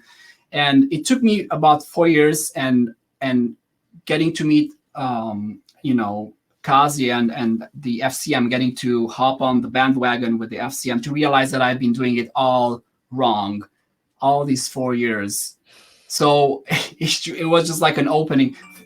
Just to give you an example that, you know, trying to get to read books and to try to hope to learn from this guy and that guy and that guy doesn't necessarily get you anywhere until you have an environment like the FCM where you can do those weekly, you know, competitions and get like personal feedback. I think that for me was the you know, springboard to completely like realizing that, oh my goodness, yeah, this is what I have to change.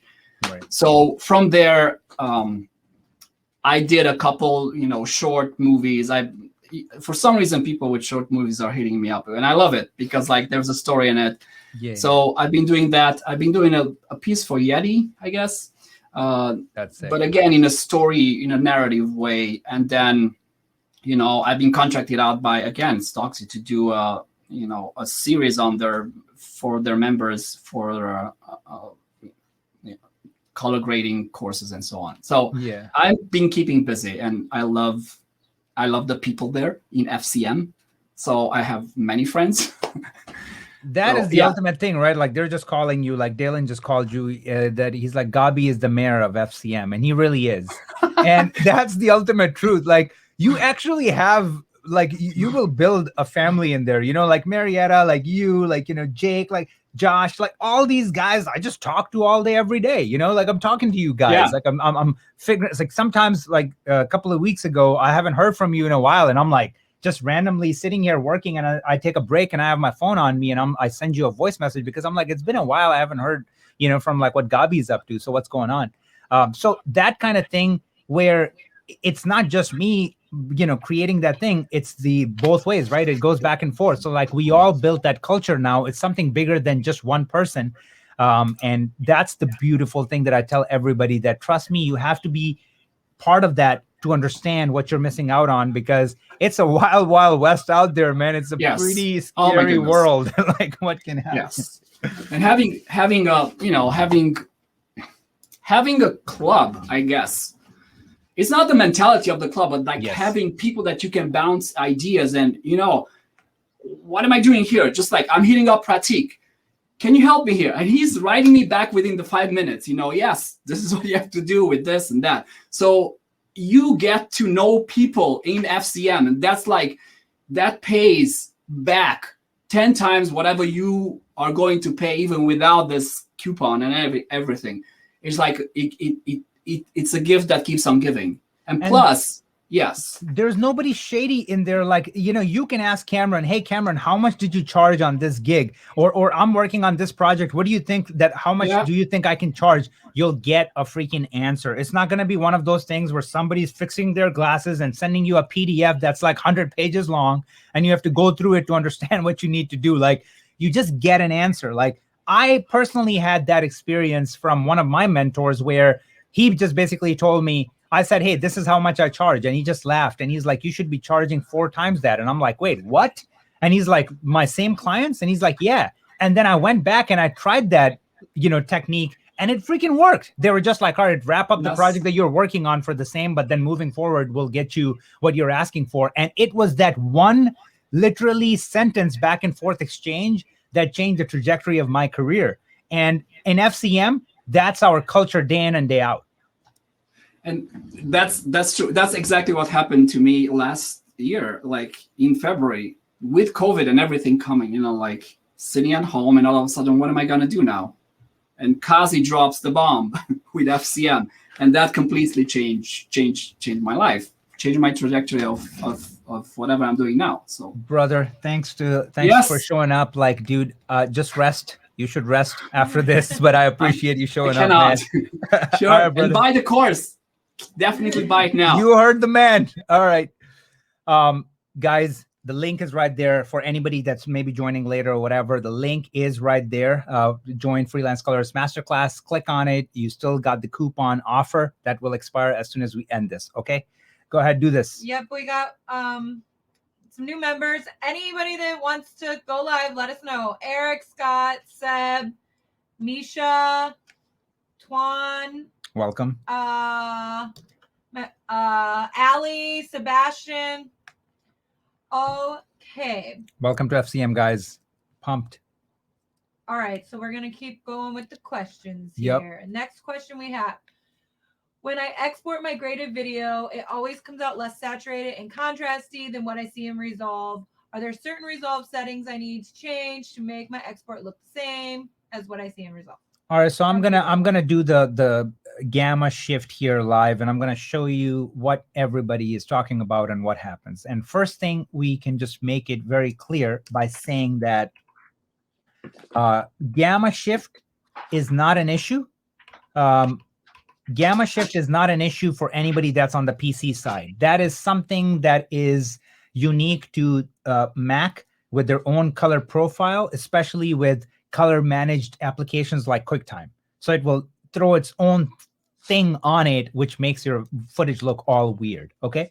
So it all starts with like a simple question. You have to ask your client, where is this project going? Now, if they say, send us for a review, and we're going to be reviewing it on a MacBook Pro, on an iPhone, on an iPad, something like that, that is a very important question that you got to ask. If that's what's going to be happening, you're going to do this. You're going to go under your deliver page, right? You're going to select whatever, right? So I'm going to go here. I'm going to say H.264. This is 1080p. So I can come down here and set it to 40,000 is more than enough for 1080p. Or if it's actually just like for a review, I can even drop that down to 20,000. Okay. So then the file is faster. It can, get uploaded easily. This is what you need to do. You go under a gamma tag, you set that up to sRGB, okay? As soon as you do this, sRGB gamma here, remember this is only for reviewing on a Mac if they're gonna be using QuickTime, all right? You set that to sRGB, you save that as a preset, that could be your preset that you use, and then once you export it, if somebody pops it open on their iPhone, on their iPad, on their MacBook Pro, iMac, it's gonna look proper, okay? That changes when it comes to uploading it or actually sending this file back into Premiere Pro or Final Cut 10. So let's just say, you were grading this, but now it's going back to get assembled in Premiere Pro or Final Cut 10. Don't do anything here. Okay. I don't worry about how it looks in QuickTime, because when it's going to go back into Premiere Pro, it's going to look perfectly fine how you see it in DaVinci Resolve. Like I said, that is very, very important. That's a mistake that I've made in the past. And that's why, again, create another preset that's going to be just for a footage handoff. If you're sending a ProRes 444, you don't want to put anything here, okay? If you're uploading it to YouTube and Vimeo and you just want to make sure that it's going to give you exactly what you see here. Now, YouTube is a little different. It's going to take your encoded file and upload it and then recompress it. And when it compresses it again, there's a little bit of like that watered down effect. Like, you know, the colors get like just a tiny bit desaturated, but don't worry about that. That's just the name of the game with YouTube until they get actually better at that, where they're as good as Vimeo, where your files look pretty accurate to what you see here. But for Vimeo, you're going to do the same as the review setup. You can set that to sRGB for your gamma tag and then save that preset. I've had mine saved up here that I just do YouTube 4K. As soon as I hit it, it's set to sRGB and we're ready to go. Then when I exported, my YouTube videos look exactly like what I see in Resolve. So these things are very important. Now, you can also educate people and tell them that open your files in VLC. So VLC is non-color managed application. Basically, VLC can take your regular export without any gamma tagging.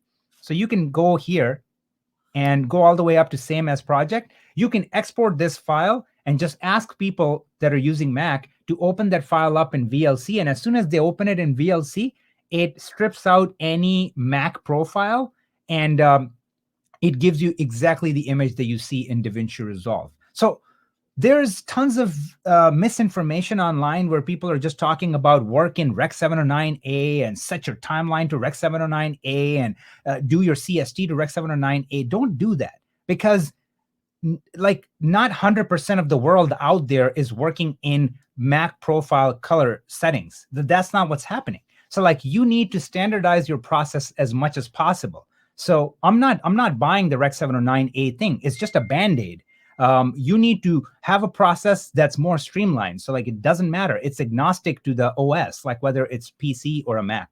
Long answer, but hopefully it takes care of some of that confusion. Somebody else is live. Yep. We have Dalen and yeah. What's up, brother? Hey, what's going on? Can you hear me? Yeah, I can hear you. Oh, this course is awesome. This is amazing. FCM member, right? How long have you been a member? See, this is the thing. I bought the course a while ago, but I didn't really get into it actually till the pandemic. I'm an editor, producer, but I always loved color, but I didn't have the time. So the pandemic, the only good thing about it was able to kind of dive in and go through the tutorials and go through all the trainings. And it started with the YouTube and then it went from there, man. And just the culture, like everybody's saying the same thing. It's just awesome. The culture, the weekly challenges, by God. My first challenges were terrible. Kazi would kill me every week and I would come back. I would destroy him. I know. Yes, you would, but it's okay though. It's a learning curve. Yep. And now I'm okay. I'm getting there. Galen has come a long way. He really has. Yeah. But yeah, it's just the networking, the community. Like I've met so many great people in this color grading community.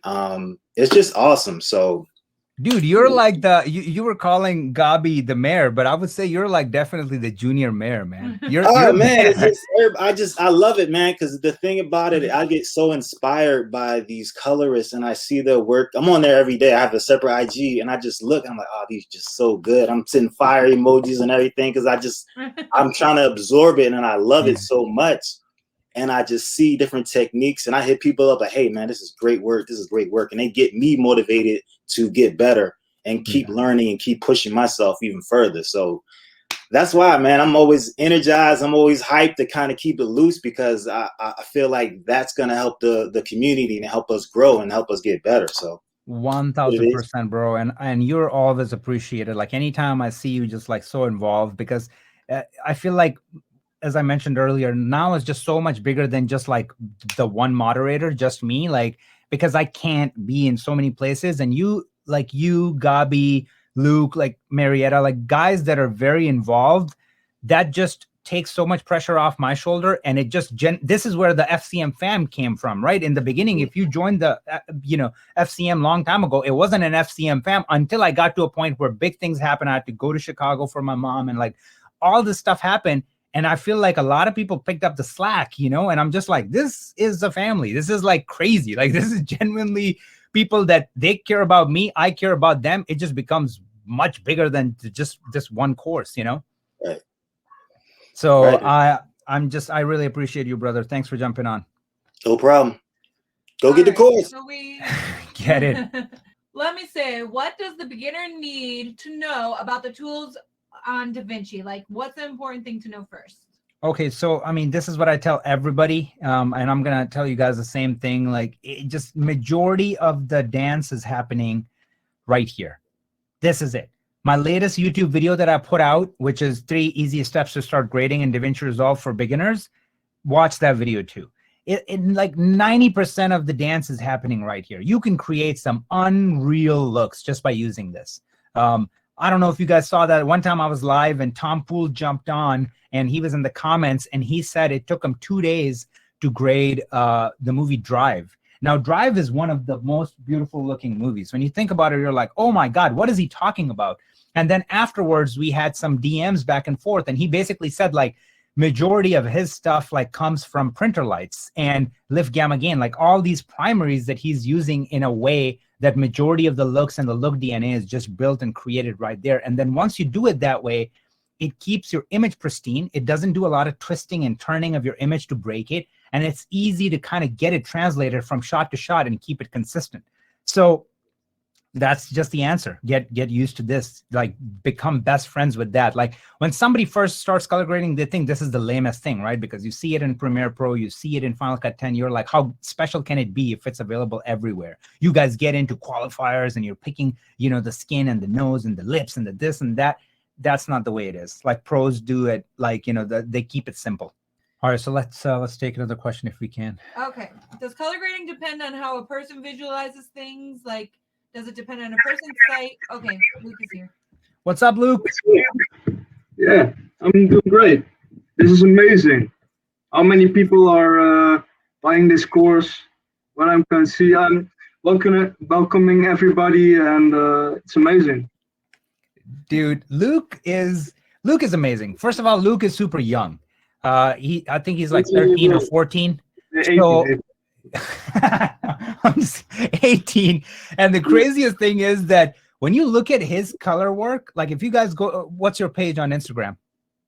I have 2 pages. I can spell them out in the comment section. Yeah, drop it in the comments. If you go look at his grades and especially his stuff in the FCM challenges, Luke genuinely has like such a delicate touch. Like it's almost like he has the Mitch Paulson thing, like Roger Deakins colorist. So a lot of his work, you feel like this soft touch, but like then you have enough contrast in your image. Like nothing feels flat, but it's very gentle. Like it's almost like you look at his S curves and it's like really nice roll-offs on the shoulders and the toe. So he has that like touch. Obviously, nothing is ever, nobody's born gifted at anything. He worked at it, but even with the masterclass, I see his progression, but I feel like he's always like very nice, like subtle touch.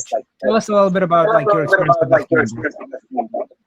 It's a weird angle right now.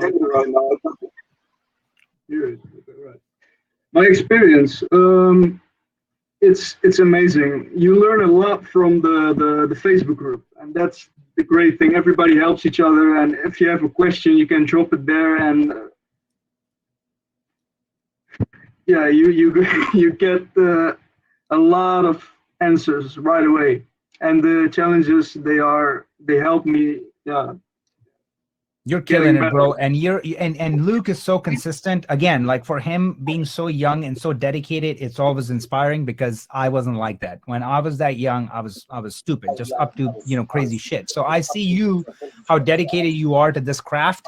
it's unreal, man. By the time you hit my age, I mean, you're gonna be owning like the next company 3. Like, it's crazy. So happy to have you in FCM, bro. Thanks for jumping on, man. Really appreciate it, bro. Yeah, thanks for having me. Of course. Nobody was. Okay, He's so awesome. Who's live? all right, this is Eric. I believe he just bought today. What's up, Eric? I did. How's it going? Can you hear me? Yeah, I can hear you. Sounds great, man. Thanks. Do you got record my- podcasts? His audio is like Yeah, super yeah. clear. Do you do podcasts? This is excellent. No, this is for my Discord gaming. Oh, I love it, bro. And some YouTube videos too. But yeah, mostly All right, just bro. Discord. So talk to me. Talk to me. Why did you join? Well, I've been watching your stuff, I don't know, maybe a year, maybe a little bit over a year. And I've just been kind of meddling around with DaVinci Resolve and my own stuff. And I just feel like I've gotten to a point where I'm like stuck. So I want to get over that hurdle. And I feel like your course is going to help with that. So.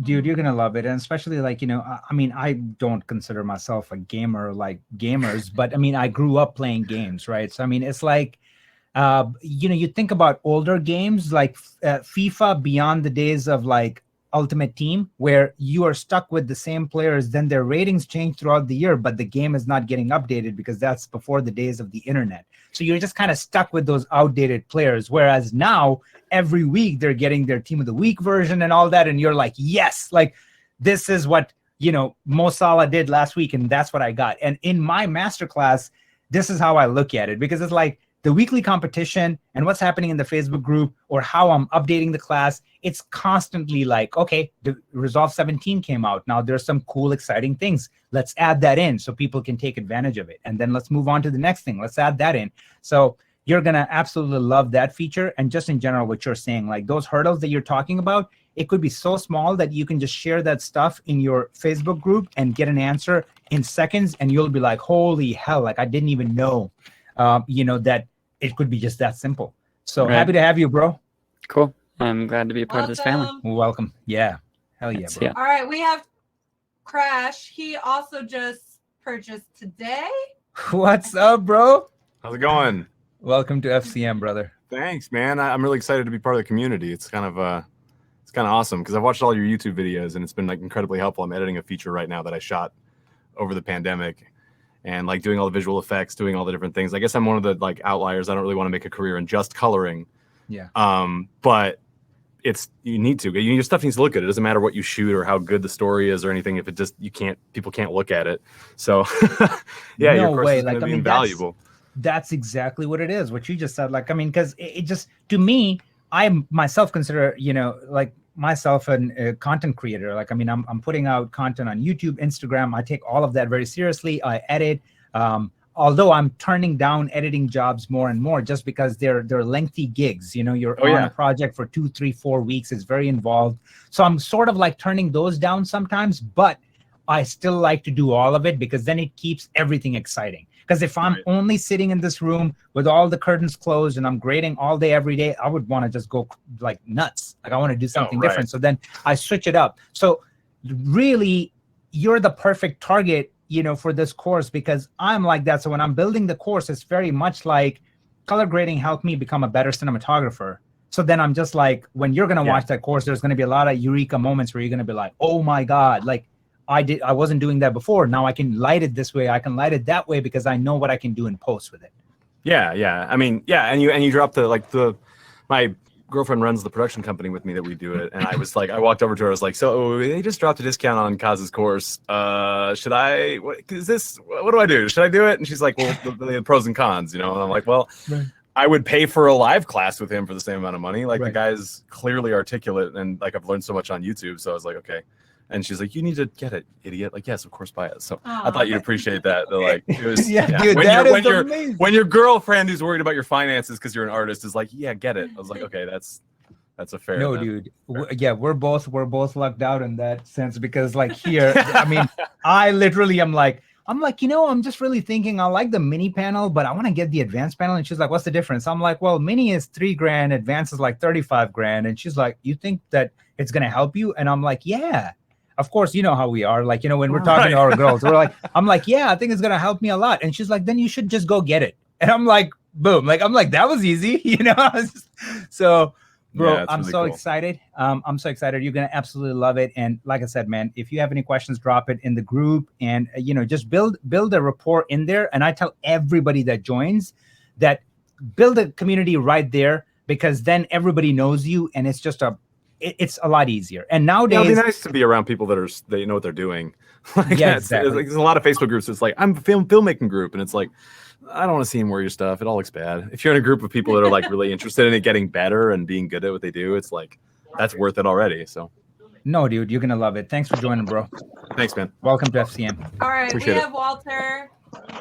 Been an FCM member for years. Hell yeah. We brought Walter on like a couple of webinars ago. What's up, bro? Hey, Cuz, thanks for remembering, man. What's happening? Of course I remember, man. Your energy is crazy. I don't forget.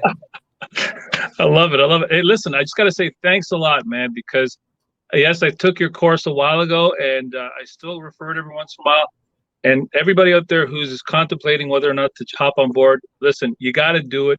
Just the fact that this course constantly gets updated with something new, something better, something fresh, right there, it's worth 10 times the amount, Cuz. You're doing great, buddy. Dude, I like to do it too, because so many times we're all getting better at what we do. It doesn't matter. You could be anybody at any level. You will get better if you're driven by performance. So it's like, I'm just doing some new things and I figure it out. I just like always like have this dialogue with her. And I'm like, I think now we can do it better. We can do it easier. And I'm like, I want to add that to FCM. And it's like, I want to add this to FCM. And it's like, I'm so stupid because people are just like, bro, you should be making another course and like making so much more money. And I'm like, listen, if there's a time and place for it, I will do those things. But like right now, I think this course can just use more and more to like make it like the ultimate Bible, like you have this course, regardless of if you have my course for like how to grade a music video or how to grade commercials, you still go back to FCM because there's things that the little nuances that you just need to know, Yeah, man. absolutely. No, absolutely. You're doing great. I'm coloring a movie for, I'm in Canada, so I've connected with people in Florida, and they're asking me to color their movies. And I don't know if I can flip the screen over to show you what you have taught me through your course. It's just to the point where this guy was so impressed with me. He's like, hold on, you got to talk to this person and that person. They're doing 2 other movies. You need to be on board. And I got the colors gig from that because of you, my man, because of you. Bro, that is amazing. Oh, That's yeah. unreal. Dude, Yeah. I'm genuinely so happy for you, bro. And the energy is unreal. Always keep it that way. Thanks, man. All right. Peace. Okay, we have Pratik here. All right. This is the real Pratik. The other Pratik is very real. The- This the is other the Pratik- Pratik from the FCM. Sorry, I keep turning the mic on. Listen, both Pratiks are real. Hi, Kazi. What's How are what's you? going on, bro? See, I told you he Nothing was much. 14. It's pretty late here in India. I know I'm 17. No way. I don't buy it. Look at him. Baby face, yeah. Bro, so Yeah. Pratik he's the golden child of FCM. I mean, he does so much, and I randomly find stuff that he's helping the community with. Like he'll create these elaborate, like extensive PDFs, like that you can basically use as like a project handoff. You can give it to your client, which will educate them how to properly prep the footage for you to color. And he will do things like that. And you just look at it and you're like, whoa, like, is he hiring people to do that, or is he doing it himself? And then he's working on so many projects. Pratik, tell us a little bit about, how you got into it and just your experience with FCM and your journey, like the projects that you're working on. Yeah, so for me, it started with an interest in filmmaking. So I used to go grab my DSLR and start shooting stuff. And when I used to compare my work with feature films and what the pros were doing, it was missing something. So I figured there was something called as color grading.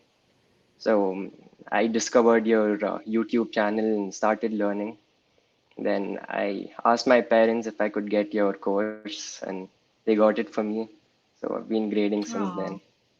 He is one of the fastest. Pratik is one of the fastest learners. Like, I mean, a couple of FCM challenges ago, I could see, the mistakes that he was making, and then literally just skyrocketed. It like, you tell this kid, he's like a Rain Man. You just tell him that, hey, I would do this way, and change this, and pay attention to like your black points and blah blah blah, and then it's like he's never made that mistake in his life. Yeah. Like, it's just gone. Like, he's on to the next thing. And he's the one who worked on Nikon, Pampers, and like so many freaking brands. It's crazy. The FCM challenge, right? Did you win the FCM challenge? Or a couple weeks, maybe. Yeah, I think I was second, right? I think Second. season 3. Season 3, dude, it's unbelievable. Glad to have you here, bro. What time is it where you are right now? It's 1:45 a.m. Thanks for staying up, bro. Yeah. Superb. Like, now go to sleep and don't get Yeah, your parents I mad. saw your voice message yesterday, so yeah. So I actually stayed up because of your voice message, right? Which you sent, I think yesterday, last night. So. That is amazing, bro. So that right there, guys, anybody who's watching it, like, when I talk about like it's a family, sometimes it could be pretty tough love, where I'm just like, hey, listen, I don't care if it's late. Thanks for joining, Pratik. Love you, brother. All right. Next we Bye. have Scott. He just joined today. Scott, hold on, your sound will come in a second. Oh wait, hold on. I got him muted, I think. All right, now I can hear you. Got me now? Yeah, I can hear you. How's it going, bro? How you doing, Kazi? It's going well. I've been following you on YouTube for a little while now. I've been a colorist professionally in the television and documentary industry for a long time. Wow. And, we just had Pratik on there. He's 18, 17. I'm on the other end of the spectrum. I'm probably like maybe one of the oldest people on this feed now. You don't look that old, man. Come on. I don't know. Well, He's too old. when you I guess when you find a career that you enjoy doing, it keeps you young. People tell you that. Yep. 100%. A long time. So and that old saying, it's not work if you like what you're doing. Yep. So That's gotta be our life. Yeah, I'm sitting in front of a documentary I'm doing for my son for his football team, and in Premiere, and I'm hating it, and I'm like been wanting to like move to DaVinci for a while, and I'm pretty good at base coloring in DaVinci, but I definitely want to step up my game and get deeper into the guts of the program, and transfer that to do more professional jobs on DaVinci. Feel more confident doing jobs in DaVinci. Most of my work is done in Avid Symphony. Yep, I'm and familiar with it. and play around in Premiere as well in their color, but DaVinci's where you really. That's just what it is, right? Like, I mean, the It's right made- software for it's- the right job. Yeah. It's made to do that. I mean, it started out as that, and now they're getting into editing and all the other things and adding to it, and it's becoming a very good program for an all-around for everything. But really, if you want to color, you have to color in DaVinci. No, dude, honestly, I tell everybody, right? Like, in this day and age, ecosystem is massive, right? Like, whoever wins like a client, like, then they just want to make sure that they just like wrap you up like in everything. You got the Apple TV and the iPhone and the iPad and the Apple XDR display. Like, they just want you to be in that ecosystem. And Resolve is no different. And then Premiere Pro is doing the same thing with Lumetri and everything. Like, they're just bringing it all in. But ultimately, I don't make a sacrifice when it comes to stuff like that. If I'm actually editing, like, let's just say a feature, I'll probably would, do it in Avid, because it's just editing in Avid. When it comes to cutting, you can't beat that. Right. So like, I mean, I'm Avid certified, I'm Premiere Pro certified, Final Cut 10, so or Final Cut 7. I've gone through all of them, but I just think that when it comes to editing, nothing beats Avid. But then if I'm working on a commercial, that's a 30-second spot or something like that, I would probably do it all in DaVinci Resolve, because it's not as intense when it comes to editing, and you can just get everything done in one place. You don't have to pay somebody for onlining and all that stuff. Right. So it always helps. But I feel like my market, majority of it is short form, and anybody that's in short form, Resolve is the way to go. You can like really make the switch because it's just cost effective. And once you get really good at like going through all different pages you'll be surprised how good this tool is compared to like, other tools that are out there or been in the game for a while. Yeah. I mean, I'm definitely more of a long form guy. I mean, right now I was producing and directing a show that's on TLC. And I also, part of my thing is I'll go out and shoot it and direct it. And then in this particular job with this particular client, I get to color correct it as well. So the fact that I had been there, I know what it looks like. Yes. I know what the people look like. I know what the room looks like. So when the cameras don't translate that color, you got to fix it. And being the guy who was there, it helps to be able to make it look the way it looked. That's And I've been using DaVinci on this project, taking it from Avid into there to do stabilizing some of the handheld footage, which the stabilizer in there is just way better beyond like anything else and any plugin you get. So, and what it does too, just when you put some of the footage in there and how it just makes it look, it just makes it look good. Unfortunately, this project that I'm working on is not shot in log. It's shot already with like Rec. a 709 standard look applied on to it. Yeah. Right.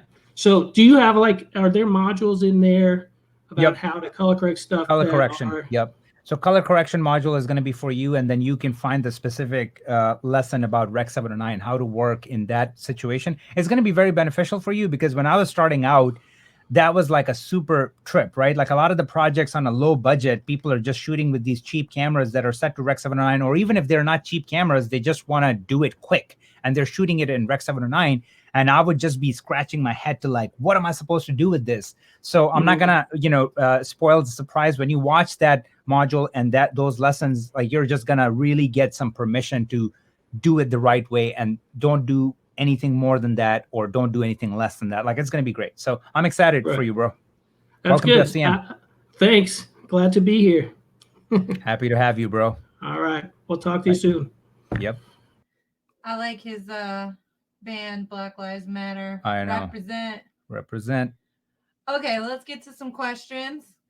We have some new members. Yeah. John, Mario, Chris, Idris, Tasneem, Eric.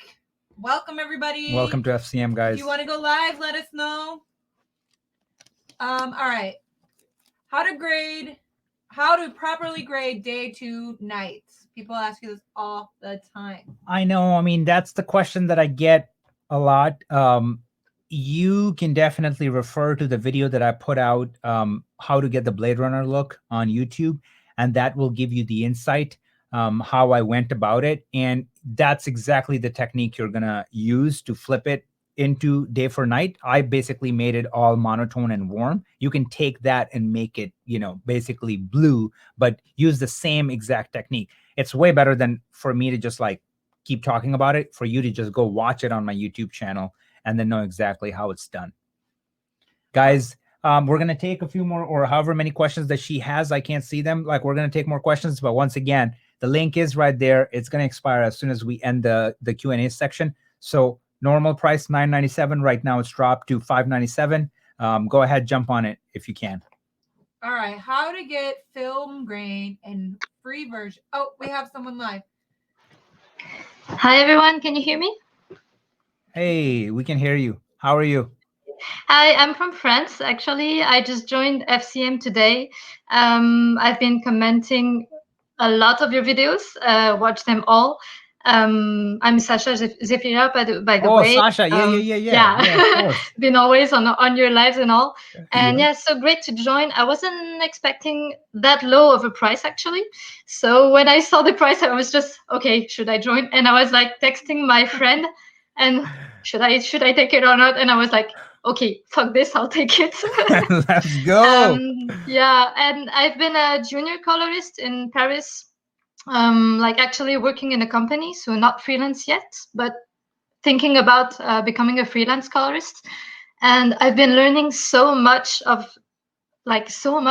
because when I studied, it was not only color grading, it was like general things like filmmaking, how to grade, but on Premiere, just a small bit on DaVinci. and yeah, quite a lot like general knowledge. And I just discovered your channel, I think 2 or 3 years ago, and it was like mind blowing. And I always tell you in comments like, why the fuck is all this free? How is it free? You know?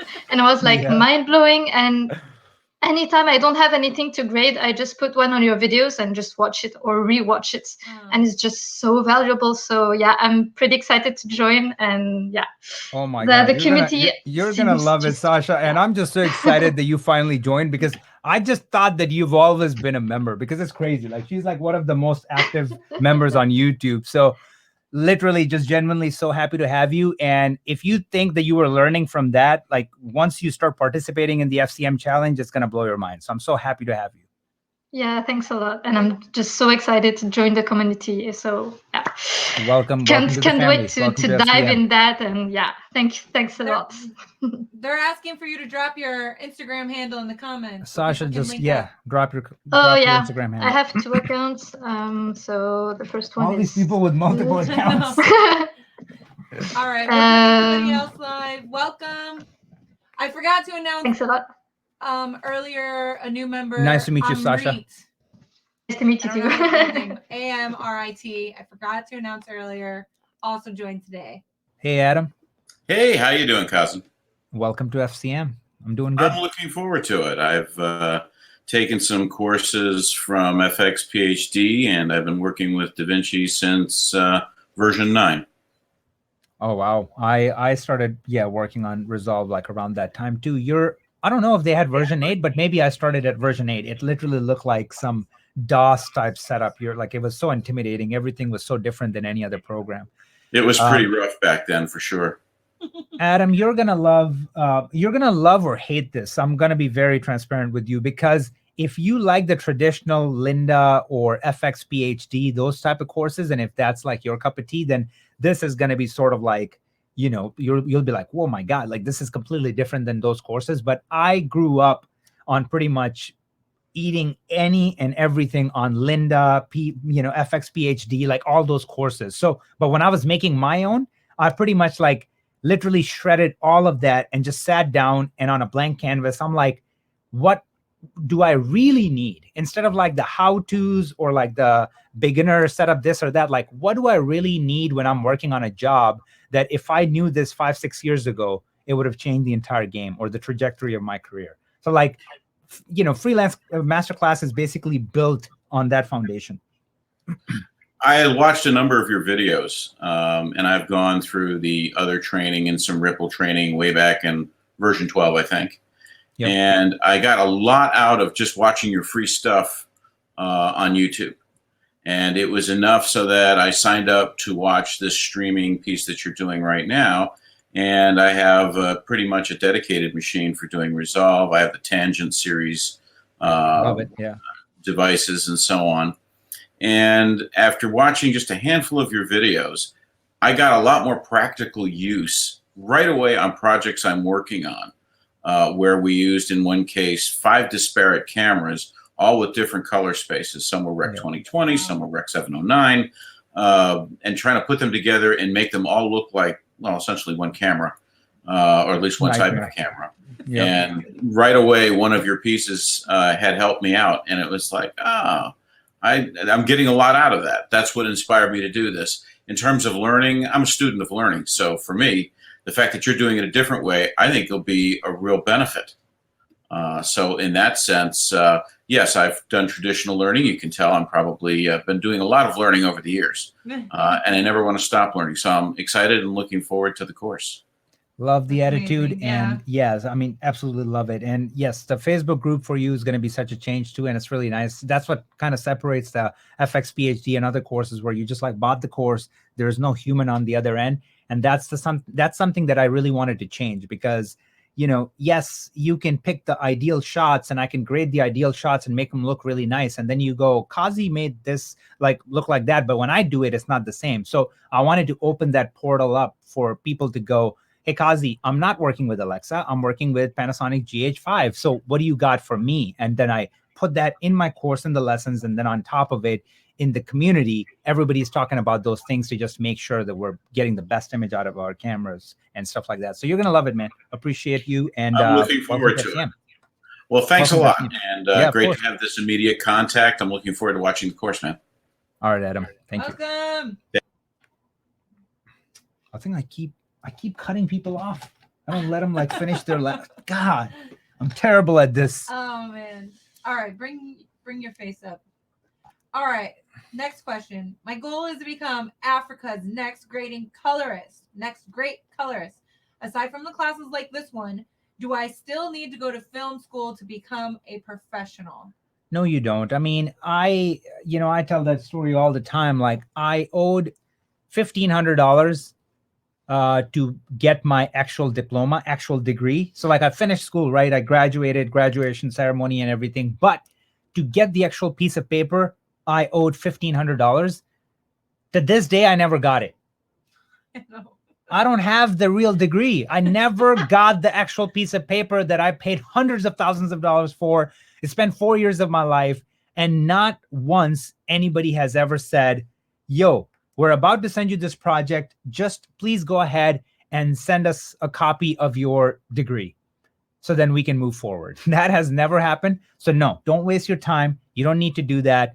If you haven't joined FCM, you should join if you are, the next big thing in your country. And the way you're going to do that is, again, a lot of those things are embedded in the course where I talk to you about building your presence, like your brand, right? 11,500 people join this live webinar. This is massive. Once again, this is a mini soccer stadium. And that didn't happen just because everybody thinks I'm a good guy. Let's just show up to this event. It's because I created this thing called omnipresence. I'm like showing up everywhere in everybody's feed. And it's like I'm everywhere. And then the knowledge that I have to drop is actually valuable. It's not like I'm here trying to rob you. So when you put 2 and 2 together, somebody who's everywhere, and then they got valuable information, then it's hard to resist. Then you're just like, all right, this is the go-to guy. So you have to have that mindset. And that's one thing in the Freelance Colorist Masterclass that I really work on and help you guys throughout the entire course, the entire journey, that, hey, don't forget about this. Keep building your social media presence, and then just keep working on your hard skills. All right. So welcome to Casper, Adam, Anthony. Anybody that's new to the FCM, let us know if you guys want to go live. Welcome to FCM, guys. All right. Next question. How does Dolby Vision help in color workflow? So gave you guys an example a little earlier to like how it comes in handy, where it takes out so much of the guesswork. And through Dolby Vision, you can have something called these trims, right? Or tone mapping. So you can grade something in let me give you an example. This is going to blow your mind. So let's go in here, make this bigger. Let's say we go back to our group post level, and I click on this guy, and I say, this is going to be for Netflix. Okay. So again, P3D65, ST 1000, ST 2064 1000. It looks all weird here, right? Like you're like, dude, this looks so weird.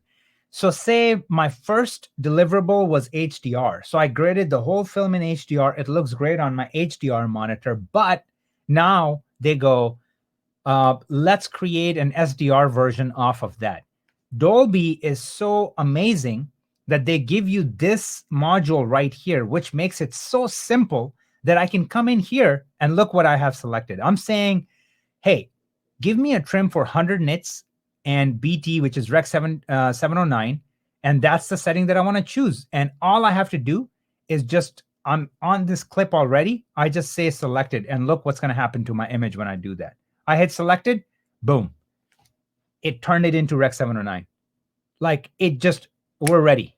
I just had to hit one button. It went in the background, did all the analysis, ran all the data, and pretty much took my HDR grade and opened it up and turned it into my SDR grade. And now if I turn this off and you look at the scopes again, these scopes right here are HDR scopes. We're set to 1000 nits. We're under 1000 nits. Everything looks great.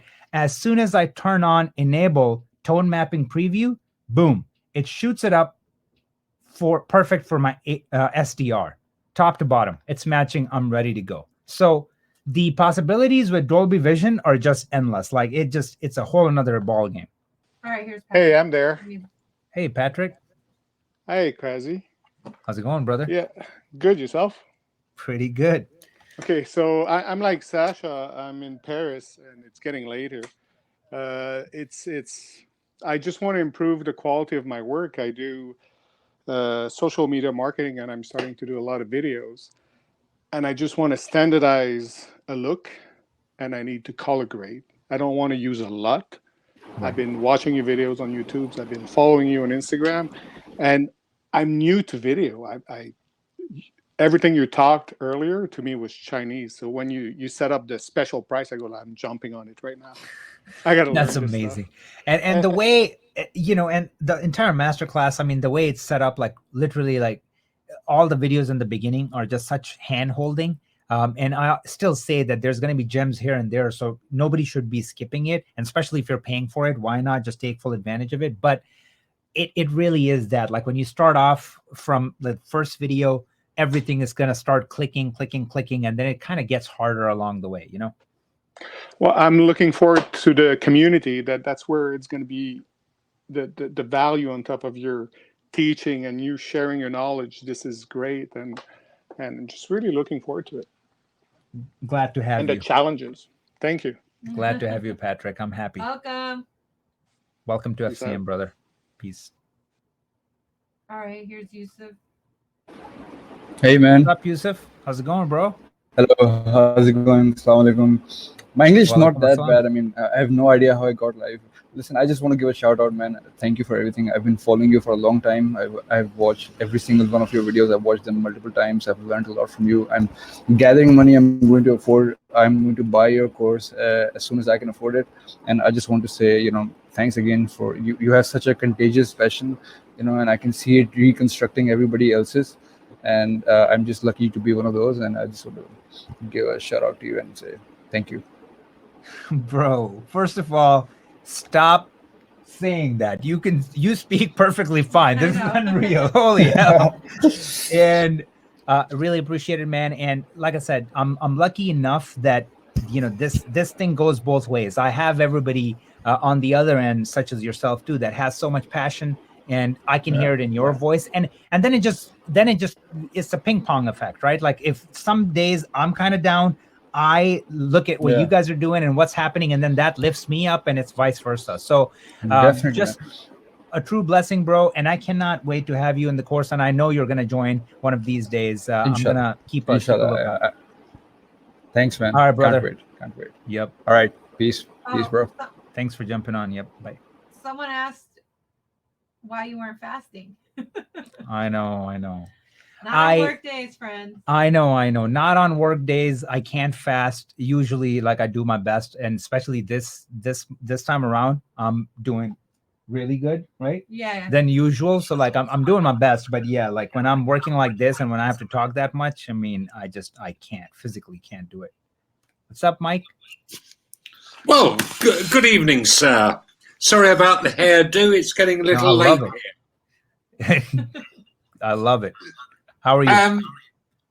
I'm just splendid after joining you. That's good. I want Mike to read me like everything ever. And absolutely excited and delighted to sign up. I am so glad to have you. You are gonna love the community, and like with this kind of aura that you have around you, I think we need it. We all need it. No, this is called not the aura. It's called a bad haircut. Oh man, there's nothing wrong with it.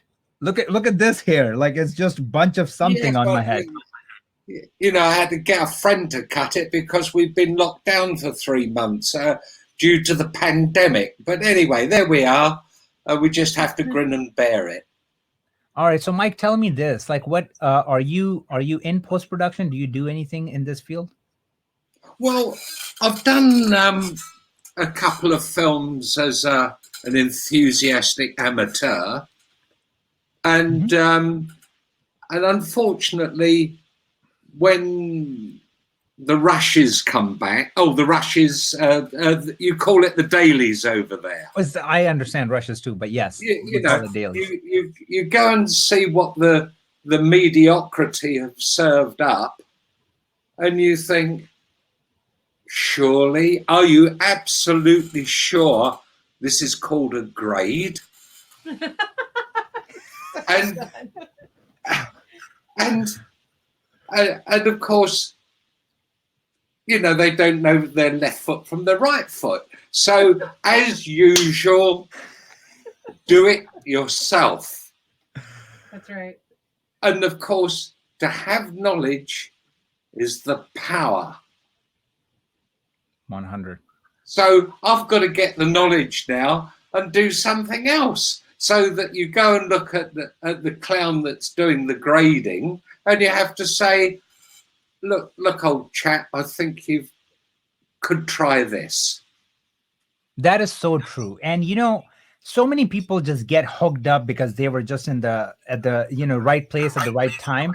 And the thing is, what you just said is $1 billion, observation, I would say, because there's so many companies that I work with where these guys are working as full-time employees, and it could be a sound designer or whatever, and I would edit something and it sounds amazing, and then I hand it off to the sound designer to make it sound better, and then they do the opposite, and you just listen to that and you're like, how is this happening, and how do you still have a job here?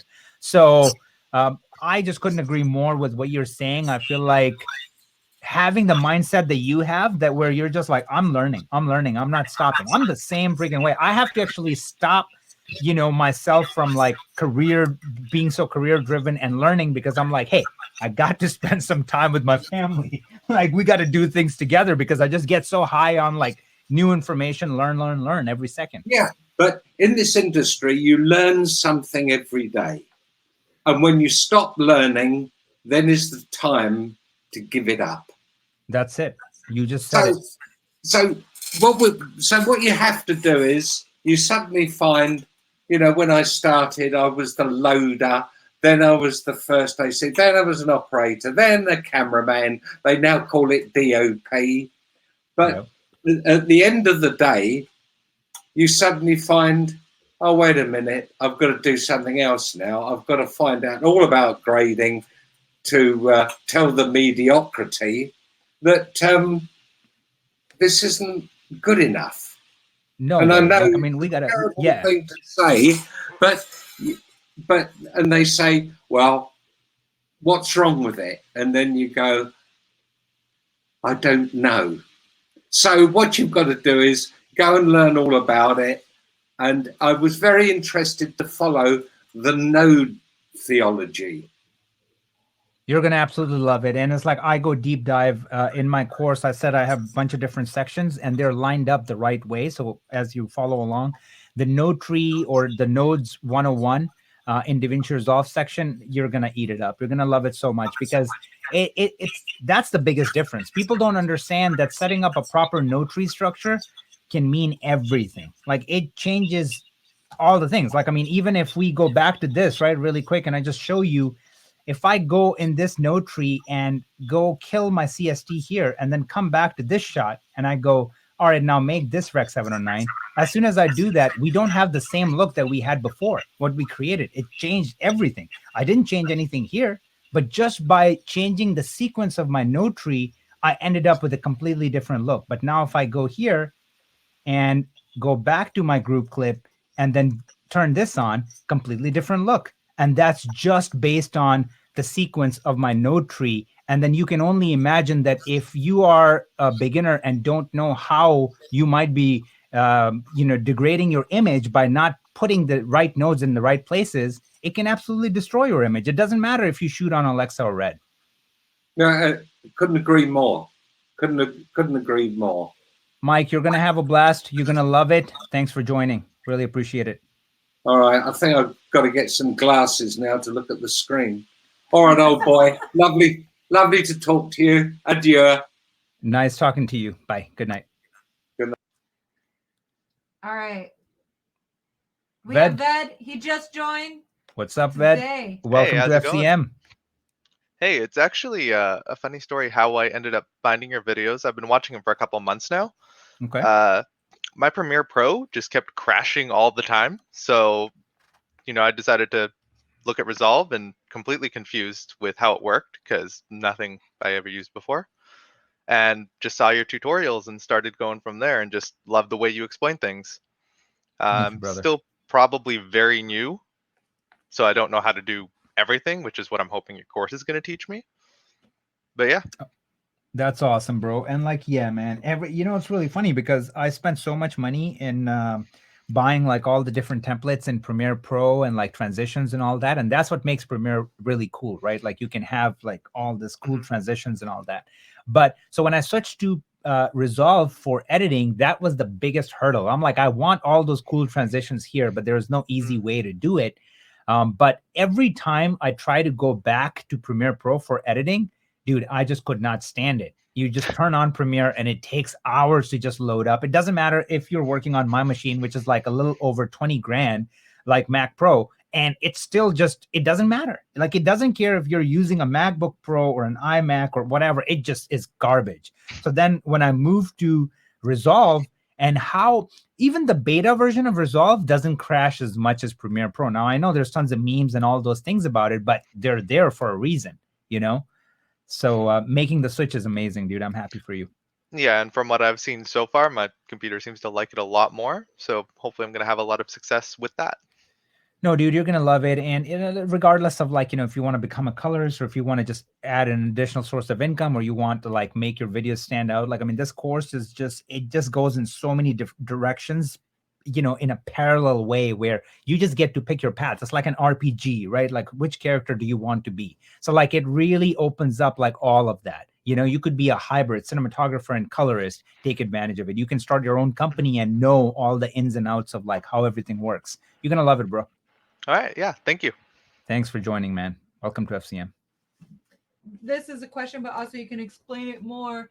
Like, how do they get feedback on color grading and like how the FCM challenge works? Maybe just explain that. All right. So I'm going to explain that. And guys, we're going to be wrapping it up. So literally, this is probably like the last minute or two. So if you are still on the fence, you should definitely join. And once again, like I said, I don't encourage this.